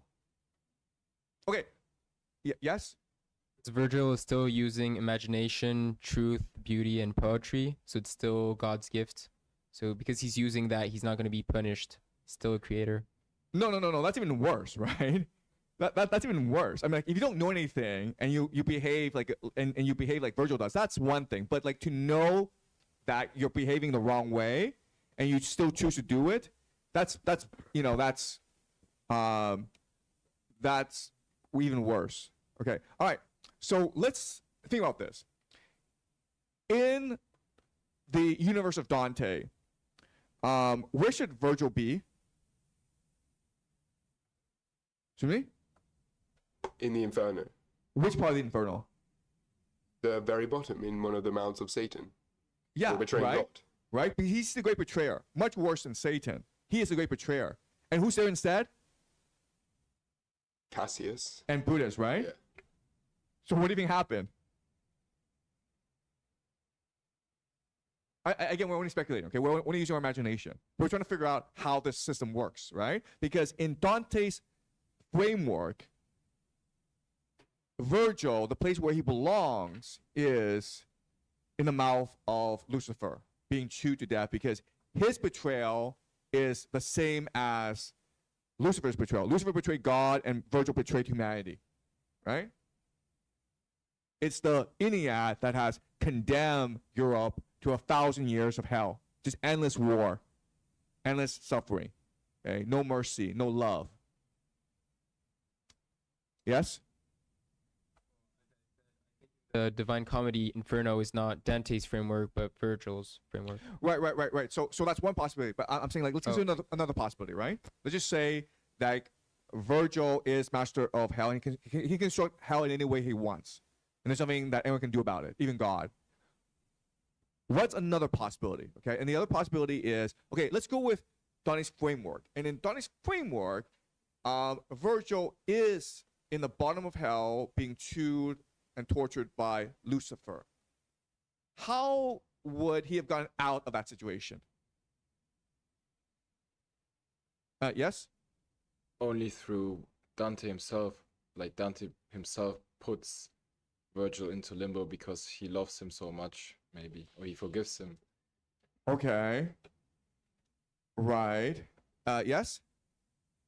He got temporarily moved out by Beatrice and the other ladies from heaven just for this purpose, but he really doesn't want Dante to know that's the truth. So that's a possibility. Do you guys understand that? You understand that? Because Beatrice has a problem, right? Beatrice is like, Dante is lost in the woods. Someone has to help him. And who's the only guide possible? Virgil. Problem is, Virgil is in hell being chewed alive because of his betrayal of humanity. But in the world, okay, who does Dante admire the most? Who could guide Dante out of hell? Only Virgil, right? Because only Virgil knows hell that much because he's at the very bottom. So he understands the very essence of hell. So they might have made a deal, right? Where, and this is all speculation, okay? But you can see how this might work, where Beatrice says to Virgil, okay, we'll give you a special reprieve. You help Dante, and then Dante, and then we'll move you to limbo, and then we'll put us in Cassius in your place. Okay, does that make sense? Metaphorically, it makes sense because Dante probably wouldn't have written the comedy without Virgil's influence. Exactly, right? So tomorrow we talked to David Bromwich, and David Bromwich's mentor was Harold Bloom, right? And Harold Bloom wrote a very famous book called Anxiety of Influence. And the very idea of anxiety of influence is how does creation happen? How is it possible for people like Milton and Keats and Shakespeare to create great arts of work, create great artwork? And the answer is anxiety of influence, where as a young poet, you are so burdened by a higher poet, right? So Milton was burdened by Shakespeare. And you think that, oh, it's impossible for me to surpass him. And you try your very best to imitate him. You try your very best to become him. But in this process of trying to become him, you recognize the problems in this, and then you develop your own creativity. Okay, does that make sense? You can't do it in a vacuum. You can't do it in a blank slate. You have to fully embrace someone and then defeat that person, right? It is very similar to the father-son dynamic, right? Where you first become the father, then you kill the father, then you become yourself. Not to kill the father, okay? Don't kill your father, but like, you know, you leave your father behind. This is what's happening right now, literally between Virgil and Dante, okay? Dante has become Virgil's son, and he's trying to become Virgil, but in the process, he will discover the limitations of Virgil and become his own poet. Okay, does that make sense? And it's very similar to the way I teach, where, you know, in the first few days, I was trying to give you a lot of ideas, but over time, as you have this framework that I've given you, this framework allows you to better analyze the Divine Comedy. And over time, if you keep on doing this, you'll discover I can build my own framework. I don't need this framework anymore, but you first need that framework, okay? Does that make sense? All right? Does that answer your question? Okay? All right. And again, we're only speculating, okay? We're only using our imagination. But you can see how this does explain a lot about what's going on, right? And again, what's really confusing right now is these two great truths of paradise.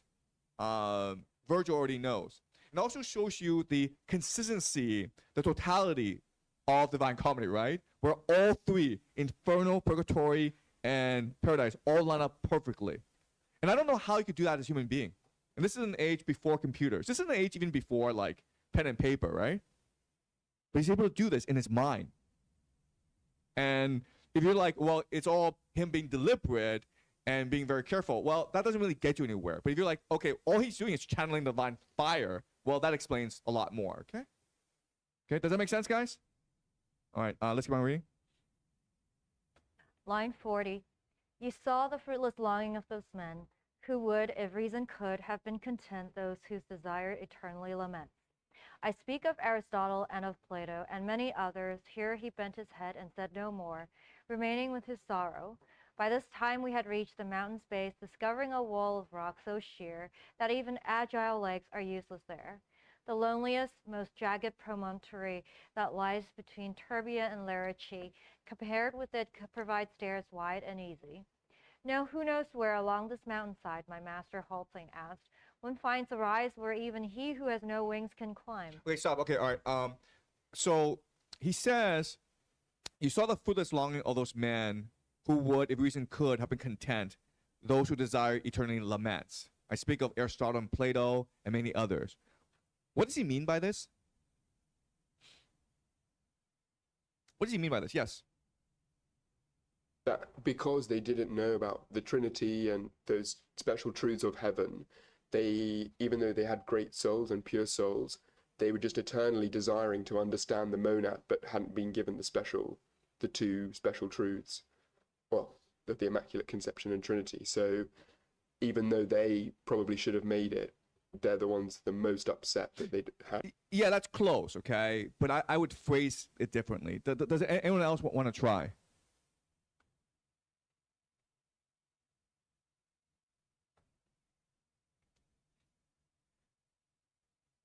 Yeah, you can try again. Just that they still have a distance between them and the world of the forms. If you think that's where God resides? Sure. But we're trying to figure out what causes this distance, okay? What causes this separation between reason and knowledge? They didn't think they needed faith. It's faith, right? Because explain to me, because only with faith do you understand that it's Mary who redeemed us, not Jesus. It's only with faith that you understand that God is love, okay? You can't prove it. You can't reason it out. Plato and Aristotle, their problem was that they wanted to reason it out. You can't do that. You have to have faith. And from this faith comes your imagination, which then allows you to access the truth. Okay, you understand the logic? And again, it's amazing because this is what Because this is what Dante will tell us, will reveal to us in paradise. You need to live a life of faith, hope, and love. And Virgil is already saying this. So Virgil knows this, but he refuses to act it out, okay? He refuses to align will with action. Okay? All right, let's keep on reading. While he, his eyes upon the ground, consulted his mind, considering what road to take, and I looked up around the wall of rock. Along the left a band of souls appeared to me to be approaching us, but so unhurriedly their movements did not show. Lift up your eyes, I told my master. Here are those who can advise us how to go if you can find no counsel in yourself. At this he looked at them and, less distressed, replied, Let us go there. Their steps are slow, and you, my gentle son, hold fast to hope. The distance from that company to us, I mean when we had gone 1,000 paces, was still as far as the fine hurler's toss. When they all huddled toward the hard rock wall, and once they had crowded there, refused to budge, even as men, when apprehensive, halt. O chosen souls, you have ended well, Virgil began. By virtue of that peace which I believe awaits you all, please tell us where the slope inclines and can be climbed, for he who best discerns the worth of time is most distressed whenever time is lost. Even as sheep that move, first one, then two, then three out of the fold, the others also stand, eyes and muzzles lowered, timidly. And what the first sheep does, the others do, and if it halts, they huddle close behind, simple and quiet and not knowing why. So then I saw those spirits in the front of that flock favored by good fortune move. Their looks were modest, seemly, slow, their walk. As soon as these souls saw, upon my right, along the ground, a gap in the sun's light, where shadows stretched from me to the rock wall, they stopped, and then drew back somewhat, and all who came behind them, though they did not know why those ahead had halted, also slowed. Without your asking, I shall tell you plainly that you're looking at a human body. That's why the sunlight on the ground is broken. Don't be astonished. Rest assured that he would not attempt to cross this wall without a force that heaven sent him as a thwart. These were my master's words. That worthy band replied, Come back and move in our direction, and gestured with backhanded motions right. And one of them began, Whoever you may be, as you move forward, turn and see. Consider if beyond you've ever seen me. I turned to look at him attentively. He was fair-haired and handsome, and his aspect was noble, but one eyebrow had been cleft by a sword stroke. When I had humbly noted that I had never seen him, he said, Look now, showing me a wound high on his chest. Then, as he smiled, he told me, I'm Manfred, the grandson of the Empress Constance. Thus, I pray that, when you reach the world again, you may go to my lovely daughter, mother of kings of Sicily and Aragon. Tell her the truth, lest she's heard something other. After my body had been shattered by 2 fatal blows, and tears, I then consigned myself to him who willingly forgives. My sins were ghastly, but the infinite goodness has arms so wide that it accepts whoever would return, imploring it. As if Cosenza's bastard, who was sent to hunt me down, alive or dead by Clement, had understood this facet of God's mercy, my body's bones would still be there beneath the custody of the great heap of stones, near Benevento, at the bridge head. Now rain bathes my bones, the wind has driven them beyond the kingdom, near the Verdi's banks, where he transported them with tapers spent. Despite the church's curse, there's no one so lost that the eternal love cannot return, as long as hope shows something green. But it is true that anyone who dies in contumacy of the Holy Church, though he repented at the end, must wait along the shore for 30 times the span he spent in his presumptuousness, unless that edict is abridged through fitting prayers. Now see if you, by making known to my kind Constance where you saw my soul and why delays decreed for me, can make me happy. Those here, through those beyond, advance more quickly. Okay, so they are moving towards purgatory. They are in anti-purgatory, right? So they're not yet enter the gates of purgatory, and they're meeting different souls, and one of them is Manfred. Now, Manfred is a royal. He is a king. He's a grandson of the Empress Constance, and he died in battle. And he was excommunicated by the church. Why is this a paradox? He was excommunicated by the church. Why is this a paradox? Is here. Yeah, it's straight. It's like go straight to hell card, Yeah, right? yeah. You're excommunicated. It means that you have been banished from the community of Christians. Doesn't matter if you're baptized. Doesn't matter what you believe. Doesn't matter what you do. You have now been banished from the community of Christianity, and therefore you must now burn in hell. And what does Manfred say? How can we understand this? Yes. He said, as I was dying, basically in tears, I suddenly was like, God, please forgive me. And then I know my sins were terrible, but God, spread his arms to me to return. Yeah. So God is all forgiving, okay? You have a direct connection to God. And, okay, if you get excommunicated by the church, that's bad. But that just means you spend more time in purgatory, okay? Right? So, again, this is revolutionary for this time in history, where the excommunication doesn't really matter that much, okay? What matters is your faith in God. How is it possible to reduce your time in purgatory? Do you guys know? Yes? Someone who's alive prays for you. Exactly, okay? Right? This goes back to the idea in heaven where if an infant dies, but the parents are very virtuous and pray for the infant is given access to heaven. Yes? I think it also matters whether the prayer is like a good prayer or just like an offhanded prayer. I think there's like a difference between No commitment, right? If someone's praying for you 8 hours a day, and also the number of people also matter as well. Like if the entire community is praying for you, then that will reduce your time in purgatory, okay? Right. Okay, all right, so let's keep on going.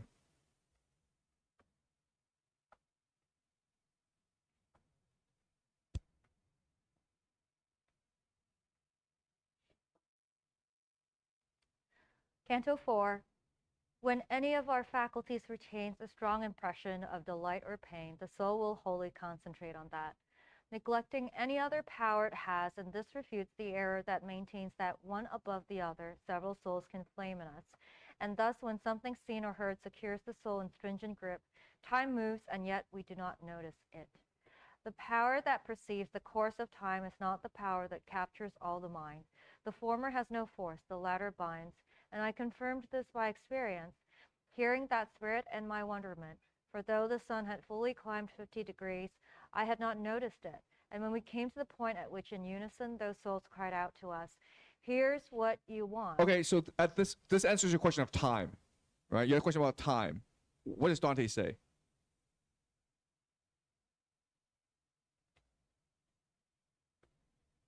Right. So, but what does he mean? Right? We had a question about time, right? So what does Dante say about time?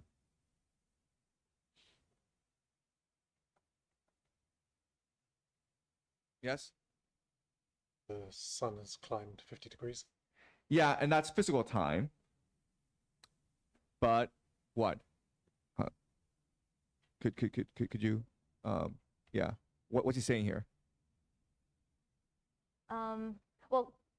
Verse 10, the power that perceives the course of time is not the power that captures all the mind. The former has no force, the latter binds.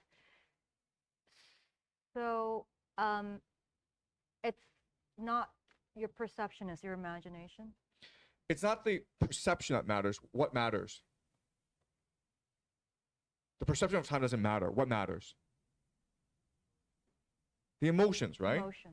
Right? So the power that perceives the course of time is not the power that captures all the mind, okay? The power that perceives the course of time has no force. The power that captures all the mind, which is the emotions, that binds, okay? All right? So what matters is the emotional time as opposed to the physical time. Okay, keep on going.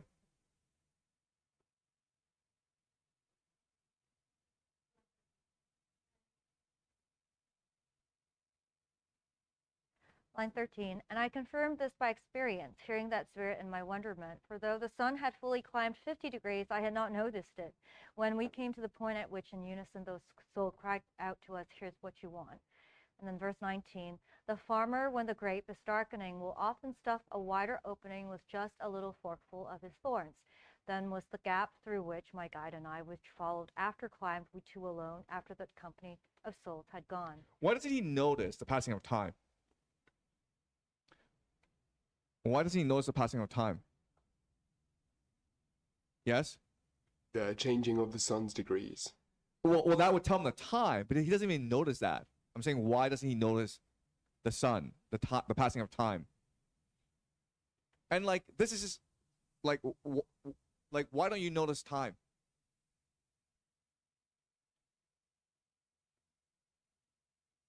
Because you're perceiving change. Yes. Why Why would you not notice time? not notice time? Yeah, why would you not notice time? If nothing changes. You know what I'm saying? When do you not notice time? Yes. You're sleeping. That you lost track Yeah, when you're of happy. time. Okay. Yeah. When you're happy. And why is Sonny very happy? Why is Sonny happy? What? He's on his way to Beatrice. No, there's a better reason. He hasn't mentioned Beatrice yet. He's out of hell, right? Oh. Okay.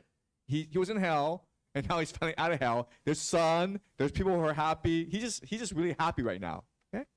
All right. Let's keep on going. Verse 25. Then Leo can be climbed, one can descend to Noli and ascend Kakume and Bismantova with feet alone. But here I had to fly. I mean, with rapid wings and pinions of immense desire behind the guide who gave me hope and with my light. We made our upward way through rifted rock. Along each side the edges pressed on us. The ground beneath required feet and hands.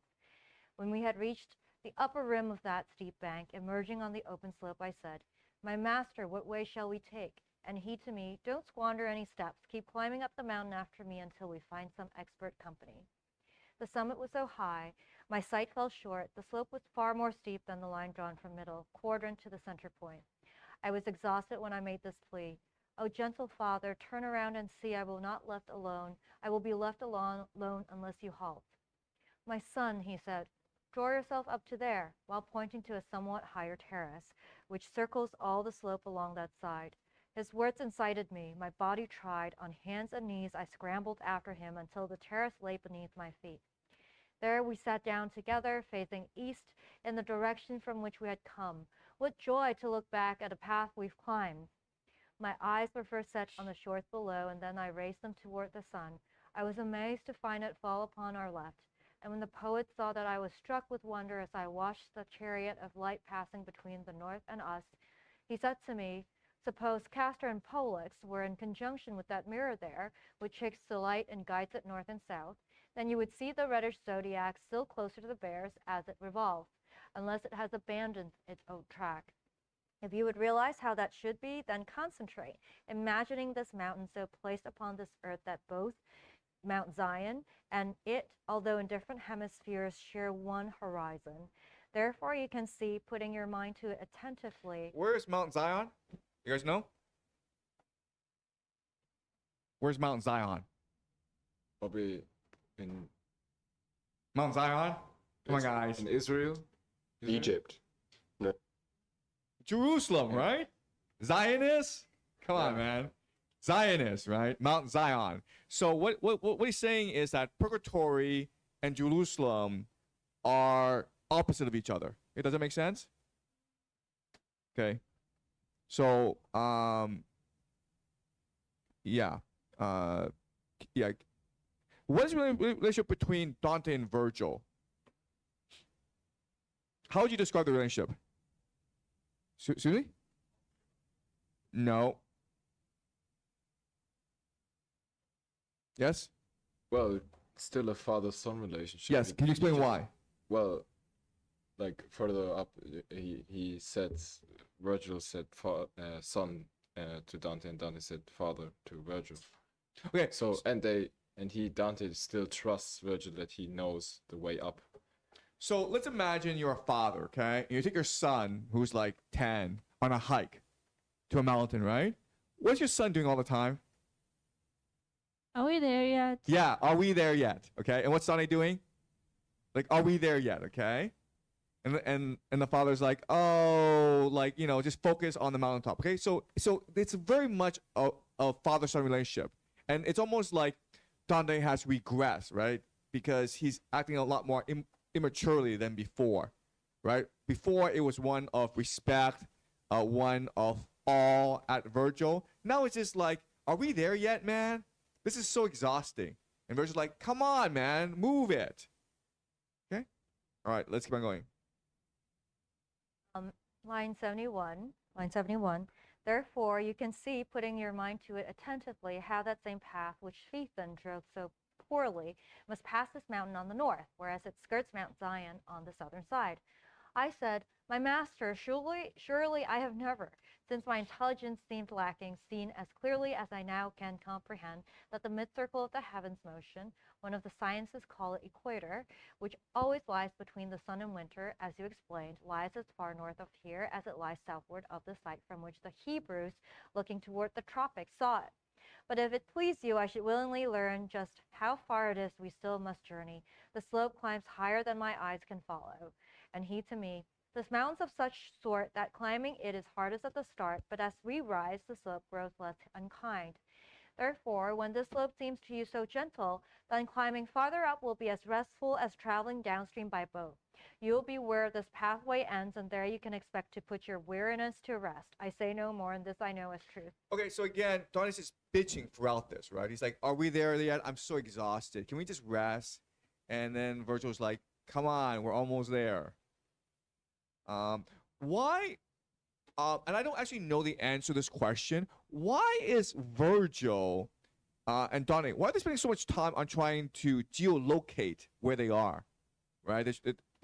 They're very explicit about where they are. Like, okay, we are the opposite end of Jerusalem. The stars are like this. Why would Dante spend so much time trying to geolocate Mount Purgatory? And I don't actually know the answer. Yes. To like be more accurate while he's writing the poem, because he's gonna like teach all of these to the people.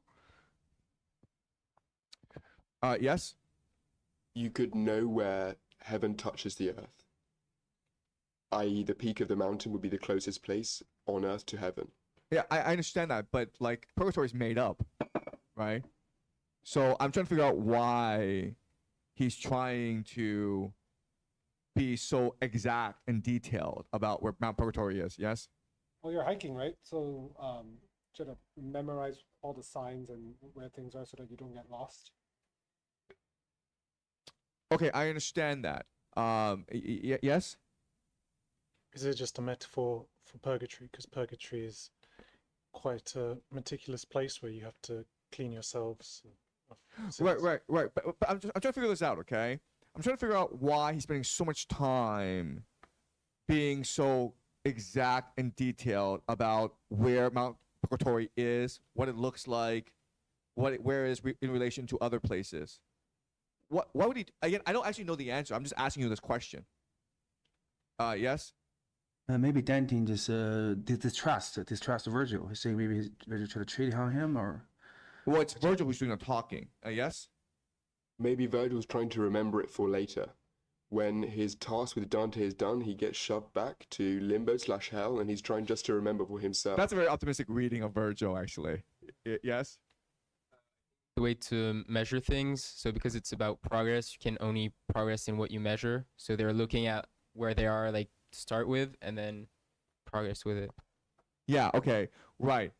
Good. Right. So, maybe a possibility is like they're trying to give people a sense of time, so like their progress can be tracked. Okay, that's one really strong possibility. Yes. And I don't know the answer. I'm just like, what are possibilities here? Just use your imagination. Anyone else? Yes. Well, maybe just for the reader, so he can imagine it as detailed as possible. And why would that be important?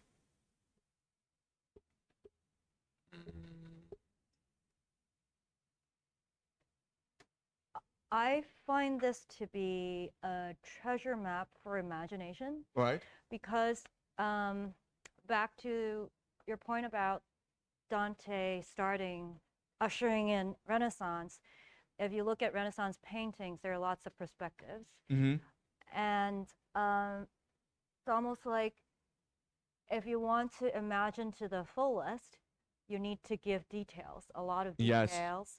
Yes. And this is like a treasure map to, hey, this is how you do it. Yes. And I guess that's why maybe occultists And you know, later people would find this enlightening because literally this is a map to the ultimate treasures. Yes. Yes. Okay.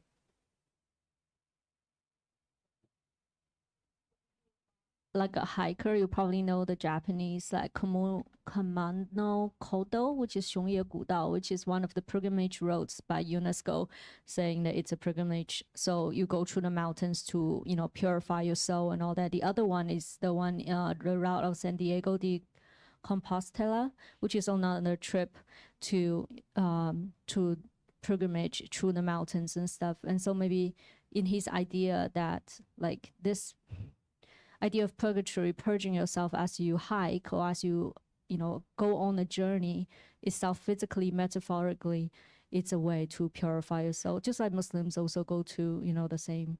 Okay, so I think that Carol's point is very interesting. So let's drop some paintings, okay? Let's look at medieval European art, okay? And then we're going to contrast it with Renaissance art and see if we can spot the difference. Actually, it's actually pretty blatant, but we'll do it, okay? Medieval art, we'll look at some images, okay? Okay, so this is medieval art, guys, okay? All right? Do you guys see that? Just put it in your mind. Now we're going to do Renaissance art. And again, the difference is pretty stark.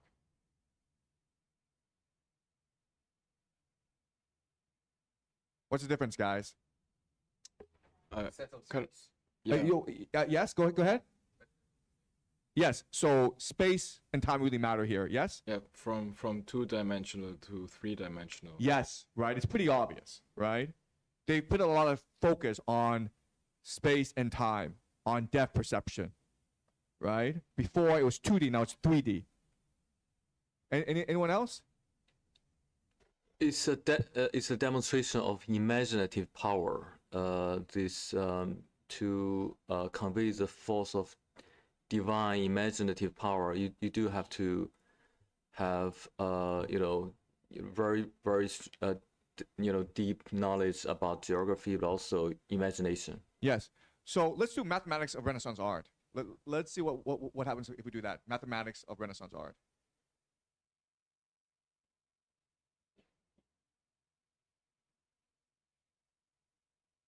Yeah.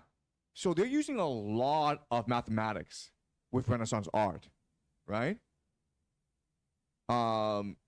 Maybe the Last Supper. Okay, this is Divine Comedy. Okay. Well, I mean, this is yeah. Yeah.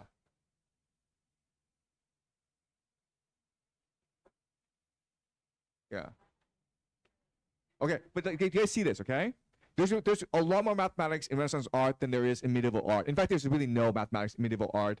But if you look at Renaissance art, the geometry really matters, the symmetry really matters, depth perception really matters. Okay, and this started because of Dante. Dante is really concerned about mathematics. He's really concerned about trying to create as much detail as possible in his poetry so that it excites the imagination. Okay, and it makes us yes. And also, pretty much every Renaissance painting is like a historical moment in time, and the medieval paintings were just like bishops and like just portraits. But this is like really, yeah, this really ignites the imagination. Like you can like imagine yourself sitting at that table or like right. Yeah. And why would it excite the imagination as opposed to medieval art? Yes. Because you're grounding it in something more naturalistic, and you're able to see yourself more. And I think the reason he does it in purgatory is because you can kind of go on purgatory a little bit while you're alive in real life. Exactly. You understand, okay? Right? So you can actually imagine yourself taking a hike and looking at the stars. And then that draws you back to the Divine Comedy. And when you read Divine Comedy, you can also, as you read this, imagine yourself with Virgil and Dante climbing up Mount Purgatory. That's a power of detail and precision. Again, guys, this is really, it's obvious to us now, but this is it's literally watching a movie. Yes. Well, I really feel like purgatory is really similar to just Earth in general. Like we have a sun, we have, it's really like Earth-like. Yes. as opposed to Inferno. Right, and he's trying to make it as Earth-like as possible, right? By geolocating it, it says like this is actually a real place on Earth, right? And so again, we're not transitioning from the medieval period to the Renaissance period, and this is what sparks it because of its humanistic qualities, right? Its willingness to draw you into the story, its realism, so that you feel that Mount Purgatory is a real place. If it's a real place, then it gives you hope, right? Because before you believed that there was only hell and heaven, and now like no, there's a purgatory place, and it's a transition into heaven. So even if you screwed up, as long as you're willing to repent, you will go to purgatory, and you'll be there for 1,000,000 years. You'll be there 1,000 years. Who knows? But hey, if your family really loves you, you know it won't be as bad. Okay. So it's almost incentivizing you to live life to the fullest, to live a life of love, to show kindness, generosity, and mercy to others, right? Okay? And again, this is opposite of the Iliad, right? Where again, you're not supposed to show mercy to your enemies, where you're not supposed to like fall in love, you're just supposed to like obey the gods. Does that make sense, guys? All right. All right, let's keep on going. 97. And when his words were done, another voice nearby was heard to say, "Perhaps you will have need to sit before you reach that point." Hearing that voice, both of us turned around, and to the left we saw a massive boulder, which neither he nor I before had noticed. We made our way toward it and toward the people who lounged behind that boulder in the shade, as men beset by listlessness will rest. And one of them, who seemed to me exhausted, were sitting with his arms around his knees. Between his knees he kept his head bent down. "Oh, my sweet lord," I said, "look carefully at one who shows himself more languid than he would have been were laziness his sister." Then that shade turned toward us attentively, lifting his eyes but just above his thigh, and said, "Climb, then, if you're so vigorous." Then I knew who he was, and the distress that still was quickening my breath somewhat did not prevent my going to him. And when I had reached him, scarcely lifting up his head, he said, "And have you fathomed how the sun can drive his chariot on your left?" The slowness of his movements, his brief words, had stirred my lips a little toward a smile. Then I began. "From this time on, Belacqua, I need not grieve for you. But tell me, why do you sit here? Do you expect a guide, or have you fallen into your old ways?" And he, "Oh, brother, what's the use of climbing? God's angel, he who guards the gate, would not let me pass through to meet my punishment. Outside that gate, the skies must circle round as many times as they did when I lived, since I delayed good size until the end. Unless before then I am helped by prayer that rises from a heart that lives in grace, what use are other prayers ignored by heaven?" And now the poet climbed ahead before me and said, "It's time, see the meridian touched by the sun. Elsewhere along the ocean, night now has set its foot upon Morocco." Okay, all right. So we will conclude today. A reminder: tomorrow morning we start at 9 o'clock exactly. Okay, try to come at 8:50. We have a very special guest. We're very honored to have him, Professor David Bromwich, who is studying professor of English at Yale. His mentor was Harold Bloom, of course. I did mention that. And he will come and talk to us about Macbeth. He's joining us live from New Haven. And then we will have a discussion about Shakespeare and Dante, how they're similar, how they're different. And it'll be a very interesting conversation. Yeah, it'll go on for about an hour, and then we'll continue reading Purgatory. And we'll try to do about 10, okay? We have like 3 days more. We have 3 days left, and we'll try to do 10, 10, 10, okay? So please review what we've learned. Any questions about today before we end? Any questions, guys? Ask one question, then we'll end, okay? Yes. Very general question, but do you think open and free imagination is compatible with organizing a society? Because it seems like once a society reaches a certain amount of people and a level of organization, then you need to force people into imagining that your system works. Yeah, that's a great question, okay? And quite honestly, if Dante were alive today, he could not possibly understand why we live the way we do, right? We live in cities of 10 million people. Beijing is like, what, 25 million people? But like, no one knows each other. And like, you're just like a little cog in the machine. And like, Dante would be like, what's the point of this existence, right? What are you guys trying to accomplish with this sort of with existence? Back then in Italy, whatever the issues were, at least people knew each other, okay? And at least people had roots. At least people knew why they were living, and happiness had a purpose, right? You wanted your community to thrive. And now in our world, we're just focused all on just material acquisition. And as you point out, that's a result of mass society, okay? Once your society reaches a certain point, your society has to be organized a certain way. You lose your sense of community, you lose your sense of identity. You are just a empty soul. You're basically a slave, really. Okay, I mean, like, I hate to say this, but like, are we not slaves? I mean, I like, just the idea of like sending kids to school to learn and to read and write so that they can go to university to get a useless degree so that they can go make useless money, right? I mean, like, what exactly is the point? All right, so. As you point out, once society reaches a certain number, it could be 1 million, it could be 2 million, who knows, okay? But you're kind of stuck like this, and there's no way out of it because with this amount of people, you need bureaucracy, and you need hierarchy, and you need inequality in order to make the society function. There's really no way around it. But it's an interesting question, and it's something that I want to discuss at the end of this class.